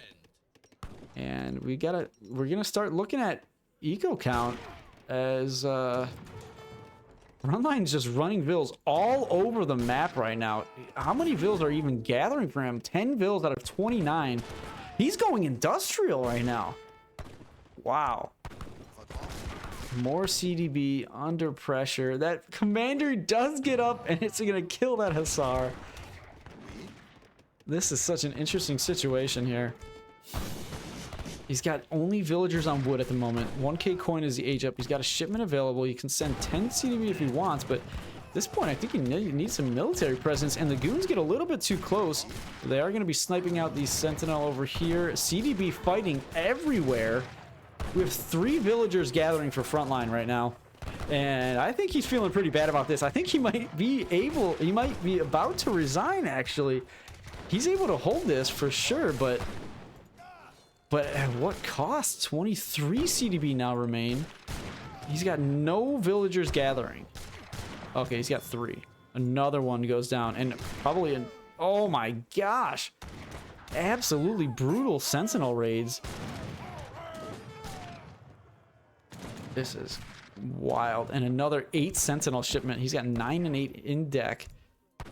These guys are really 250 HP, more HP than a dragoon, and more attack. Wow. 2 TCs. He's adding in the Berbers. Yeah, he's adding in the Berbers TP as well. These Sentinel are just running all over the map, and with that extra speed, they're a little bit more effective. They can outrun the skirmishers, but looking like they might commit for the moment there. He's even possibly going to be aging to industrial. How's this saying? Invite PsiOniC to SKG because he runs around with muskets. I guess that's probably why. Nice little split there from Frontline, trying to get multiple groups of skirmisher to hunt down these Sentinel that are hiding in the corner into the shadows of the map. But this should be a pretty good exchange for French, but there are more Sentinels closing in. I do feel like I'm watching Seaboy with India from Sampukaku or Prince of Kabul at this point, as these Sentinel are all over the map. And there's the GG. Wow, PsiOniC with his crazy unit control and his map presence just picking apart Frontline. The age up to age 4, obviously a mistake for Frontline. Should have committed more military to age 3, and he was in a good position, but just kind of gave up his map control and map presence and really paid for it there. So we're going to be heading into game number 7. The series is tied 3-3, very close series. These two players both really, really good, really strong, and showing it today. I do think Frontline's been a little bit... I'm not sorry. Excuse me. I think PsiOniC has been a little bit more crisp in this series. So I think he's going to be favored in game number 7, which we will head to right now.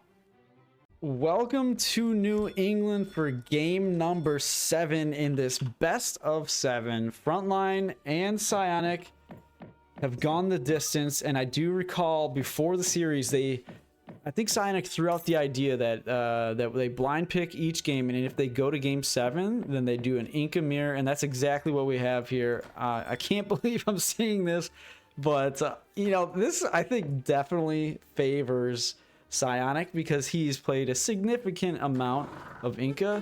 Not that Frontline hasn't, but I just don't know. Oh, a little bit of misclick there. Oh no, he did the ability on them, and he's gonna be able to pick up that 80 food treasure. But yeah, I think PsiOniC, at least from my understanding, he has a bit more practice with the Civ, so in more recent practice too. So I think that's maybe a good thing for PsiOniC.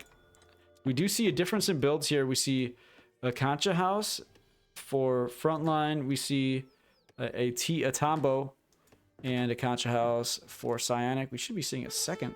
Or, oh no, maybe they're doing the same thing. Yeah, I think Frontline's just on his way to building a Tambo. He's picking up some food treasures, which is nice, but it's gonna be a little bit delayed. So yeah, he's able to get that 250 wood that he needs, and he's dropping his own Tambo up here. So actually the same builds, just in a little bit different sequence. You know, it is something to note that the Concha house being built earlier for Frontline does give that extra resources a little bit sooner, that trickle. And look at that. It looks like Frontline wants to make sure he gets the middle TP here and not the top one. So that might be speaking to what might happen later in the game. 3 vills coming in for PsiOniC. This is his deck here. He's got warships and the upgrade card. He's got a lot of fish upgrades. This is a fishing upgrade here. This one as well.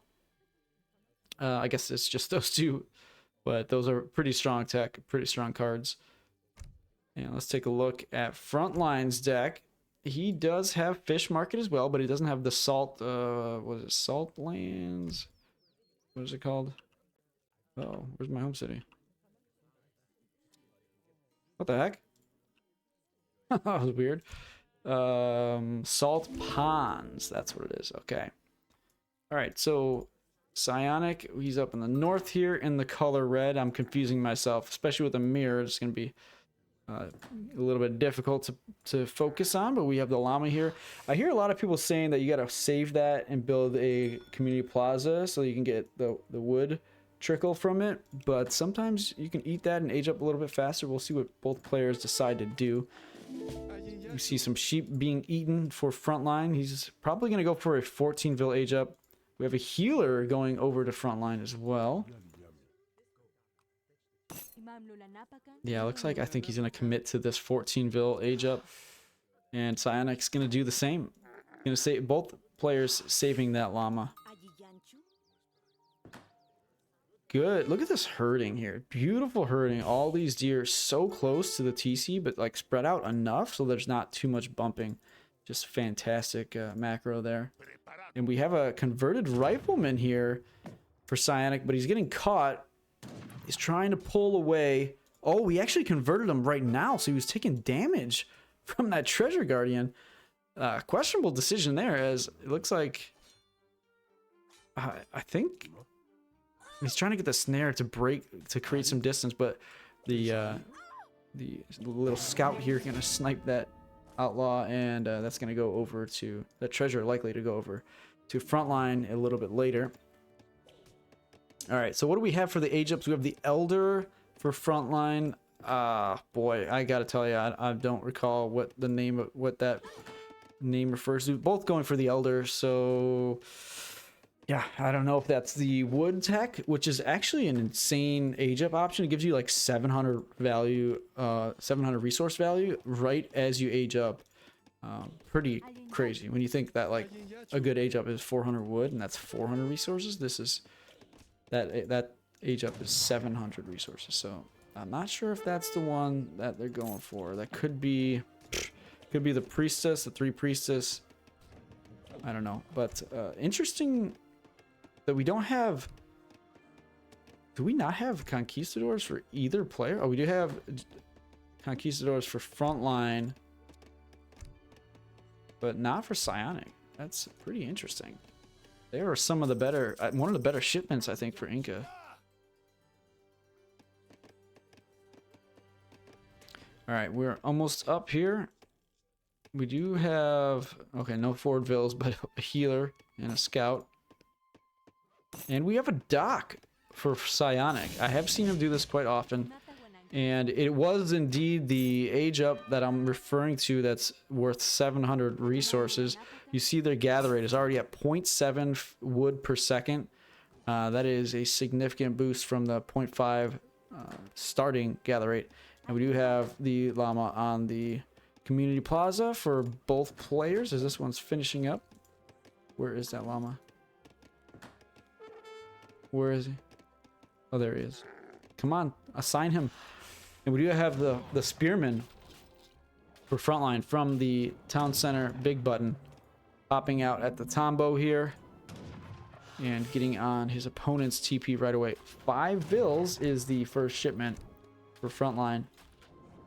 No docks yet. He's starting to add in the concha houses as he switched his vills over to wood after getting the big button. PsiOniC. I've done this build a few times, and so I know how it works. I know how strong it can be. Does he have that on there?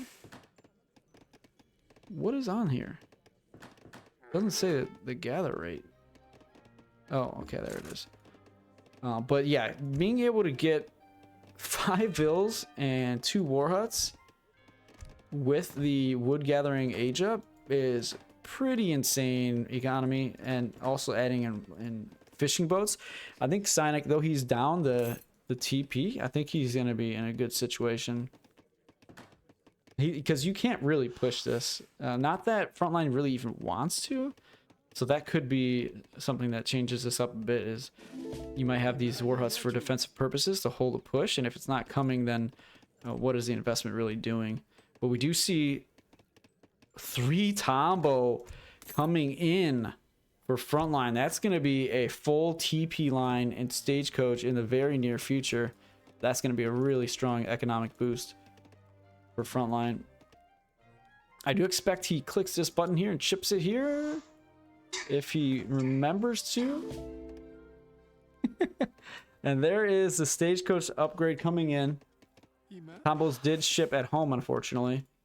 There's going to be a little bit of a delay for them to get built. And PsiOniC has his 2 war huts now, starting to produce jungle bowmen, continuing to produce fishing boats. Villager going to get picked off here, looking like he was trying to add another dock in.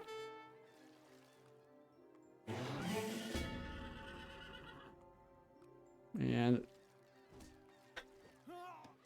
58 pop space for PsiOniC, so not a lot of conch shots. It's just 4 going up with the 5th one now. He's been producing a lot of fishing boats and salt ponds. Coming in here now, it's going to boost his fishing boats and his land villagers on hunt. So maybe he's going to go military focus here. And this is where it gets a little bit awkward for PsiOniC. Because he's like committing to his economy, but like he wants to push this TP line. He doesn't want to give 4 TP stagecoach for free for so long. 2 war huts going to be popping right here in front of these jungle bowmen, and they're not going to be denied. They're actually going to be on the pond, so if no warship stuff's going to be happening there. But jungle bowmen going to be sneaking by, trying to get some raids in. And Frontline's going to have to answer that somehow. Could just be with TC fire, or you can make a few Shotel, not Shotel, what are they called? I can't even think of the term right now. My brain is a little bit fried at the moment, but you can make some cav type units. Like these guys. What are they? What is it? Shock infantry. That's what it is. You can make some, just a couple Chimu and take these guys out pretty easily, but we'll have to see. He does have a shipment available, and he is queuing up jungle bowmen, so he could go for a timing push here. Does have 1 TP still on XP. Scout gonna get spotted again and go down pretty quickly. I'm not sure what he's gonna go for here, and it doesn't look like he has a strong idea of how we should approach his shipment, because he's not sending anything yet. He's just trying to dodge these jungle bowmen for the moment. I mean, that's a lot of idle home city time. No, nothing in queue. Okay, he's getting buccaneer, so he was just waiting for the coin. That's going to be big. That's going to deny that fish, and the shipments that PsiOniC has invested in to boost these fishing boats is going to be pretty sad. He's not going to be able to, I mean, he does have buccaneers of his own if he gets the coin to send it. Yeah, it's... I think we have more Concha houses. Yeah, significantly more Concha houses for Frontline. He's going to be able to deny this jungle bowman raid and kill all of them with his own jungle bowman. And trying to raid in the back with some spearmen. We do have a push coming in from PsiOniC, and he's getting ranged infantry attack right now. I think things are starting to fall apart for PsiOniC. He does have a war hut on the coast that could help, and there's nothing here to defend these war huts at the moment. Jungle bowmen are still chasing the opposing jungle bowmen, so it looks like that war hut, at least one of them will go down, unless he ships the boats here, which I don't think he will. Yeah, look at that. Well, it looks like both players are going to lose a war hut. And these jungle bowmen might be enough. He needs to get his reinforcing. I mean, these have been so annoying. Chasing these guys around this whole time has really cost Frontline a lot at this forward base. But we do have Chimu being shipped in. We do have the Tombow contributing 5 damage here as well. That should live. This war hut going to be going down. And we do have 2 Chincha rafts from PsiOniC. Is going to take out at least one of these buccaneers.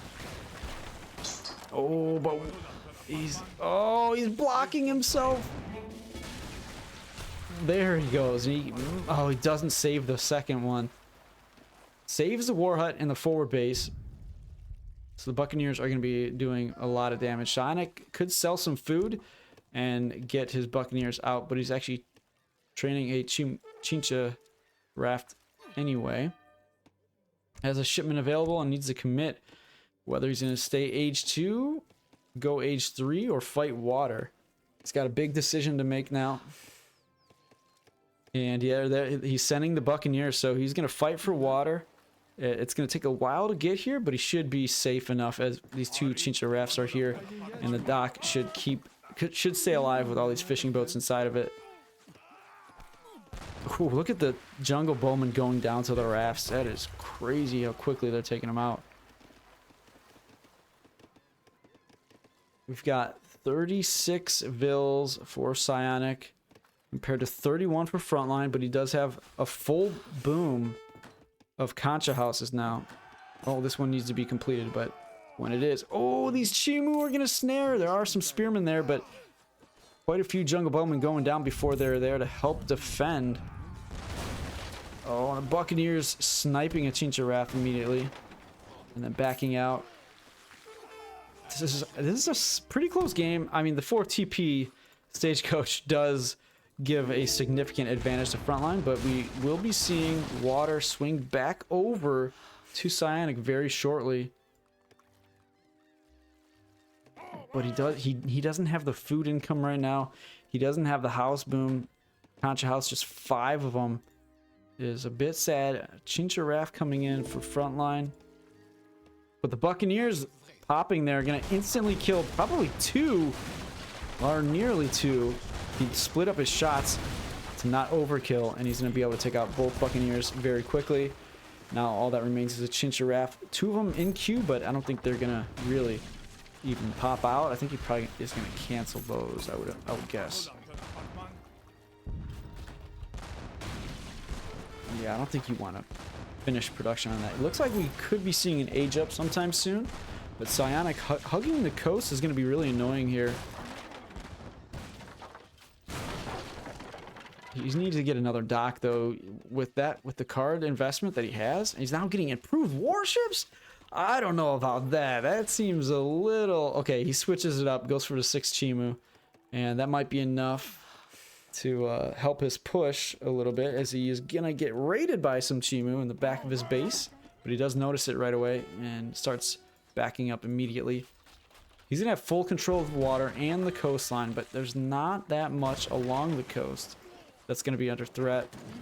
Villagers, one of them likely to go down, but Chimu will be deflected, will be killed before much more damage is happen. Might have another Vill going down. No, I don't think so. We close. Oh, very close, but nope, that villager does live. So 40 Vills for PsiOniC, 34 for Frontline, plus the 4 TP Stagecoach and a full Concha house boom. Other than does not have that Chincha brewing. But that had an interesting effect that yeah, priestesses can gather resource crates and treasure. That's a weird effect to have to that card. But full control of water. What can PsiOniC do with it? He's got 10 fishing boats, and he's starting to get his upgrades. I think he needs to get more to really take advantage of the water. But the fish is kind of running out. There are whales there, of course, and he's starting to gather them, but he's nowhere near aging up at this point. Warhut getting some long-range shots on the Buccaneers here, and I think PsiOnic's gonna have to commit to age 2. I'm not sure what card he would go for next. Could be Fish Market. Okay, he's going 700 coin. But man, his macro is gonna... He's starting to add in more Concha houses, which is good. Excellent. Frontline about to hit up to the next age with the Wise Woman. And PsiOniC getting a little raid here. Some Chimu in the back of the base. But Jungle Bowmen are there to push them away. And I'm not exactly sure what this age up is, actually. What was it? What was it? Where's the... What was it? I didn't even see what the age up was. Oh, you know what? Could be like a farm upgrade or something. I don't even know. But Chimu going in, trying to snare these jungle bowmen.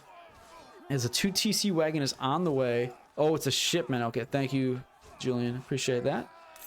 8vil is going to be following it up. So Frontline going super, super greedy, looking for the long game. And we do have jungle bowmen. No upgrade coming in. Actually, we do have it from the... How many barracks does he have? Got 3 war huts. Got one over here, and that's where the upgrade's coming in. So these jungle bowmen are going to be age 3. Doesn't have any card upgrades yet. But look at that. 37 jungle bowmen. Chimu raids in the base. Frontline's at 34 vils. 2 TC wagons do arrive. Could have had it shipped over there for a little bit more efficiency, but that's all right. Maybe he wants to put one at home. Water is looking pretty good for PsiOniC at this point. He's got 15 fishing boats. He's getting ready to age up, and he does need that. He cannot stay in age 2 here. A couple vils hurting way too far out. They're going to be going down. And his age up is going to be in queue very soon. Which one is this? The messenger, and that's a fast age. Okay, I know that much. All right, more fishing boats. He does have 2 docks, so he's going to be taking full advantage of the water. He didn't send fish market yet, so they're not maxed out at gather rate, but 0.68 coin per second is solid. Yes, 17 fishing boats has it, and not quite maxed out, so his eco is significantly behind. That is for sure. Frontline putting his TPs on food at the moment, which is a kind of a bizarre thing, as Inca. Excellent. As he is gathering a little. There's some hunts he can go to if he wants, but Elite Chimu, we have Chimu support coming in. It's going to give an extra 20% HP to those Chimu. And this army, this military is looking very strong for Frontline here. I said that PsiOniC might have the advantage in this matchup because of his Inca experience, but I think Frontline has definitely has some Inca experience in his past that I just did not know about. But we do see a dock going up for PsiOniC here. Not sure what that is gonna be for. 50 vils for PsiOniC versus 45. That's kind of crazy though, because he sent 8 vils already, so he definitely lost a few vils in raids. Well, I guess I'm not accounting for the fishing boats. So let's take a look. He's continuing to produce 2 at a time. He's up to 19. And PsiOnic's actually going for a Spearman Jungle Bowman comp. It does have more siege, so that is good if he wants to end up pushing these TPs.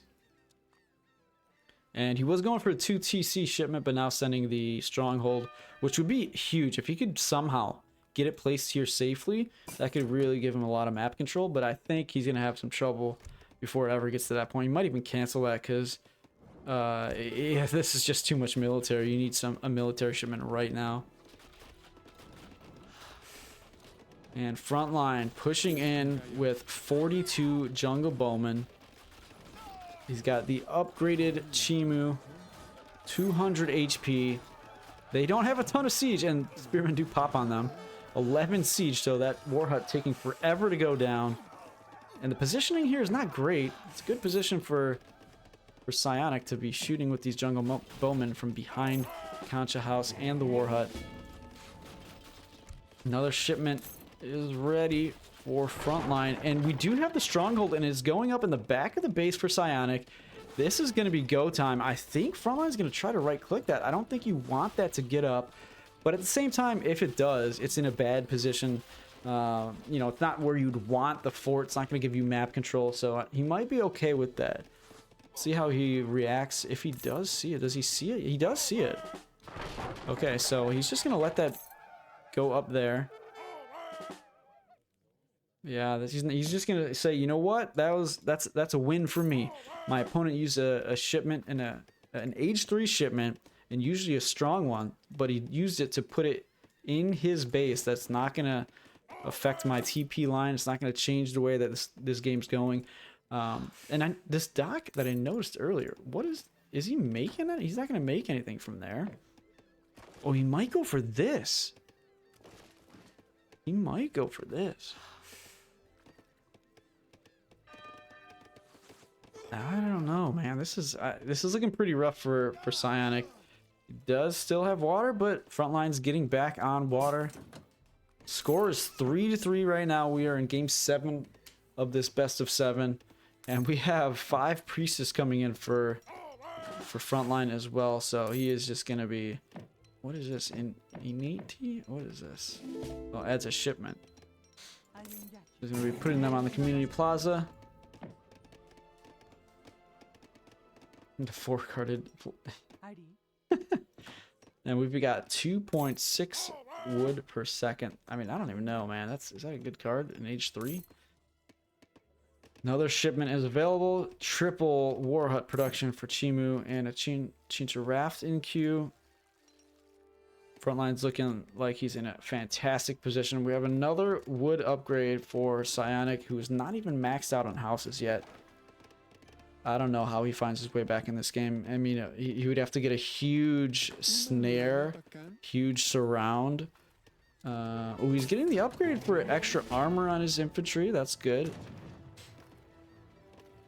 The positioning here, it might be a little bit scary. If there's some Chincha, if he can get this, he might be aiming for this. If he can get this and to get like 4 Chincha rafts right here, that could be pretty scary. That could be a bad position to be in. I really hope he tries. I hope he gets that. That would be amazing if he can. But it looks like he's queuing up a ton of Puma Spearmen, or Plume Spearmen. And he's got a shipment available. Go with the Chimu, maybe? That Chincha Raft went down immediately. That dock is going to be going down as well. Jungle Bowman in queue. Is he going to send the support card? We have canoes and Chincha Rafts for Frontline trying to take back the water. The Buccaneers are still there. And we have Chincha support coming in. This is going to probably be very deflating for PsiOniC to see, as he feels like he's still holding on to water. The big card comes in, and that's going to change the way this is going, where more canoes are being produced and water is going to be totally under control of Frontline. And PsiOniC is going to be running out of options. I think it's time for him to commit and throw up a prayer. We are going to be seeing the 5 priestess for Frontline put on the attack ceremony, so that will be beneficial for him as well.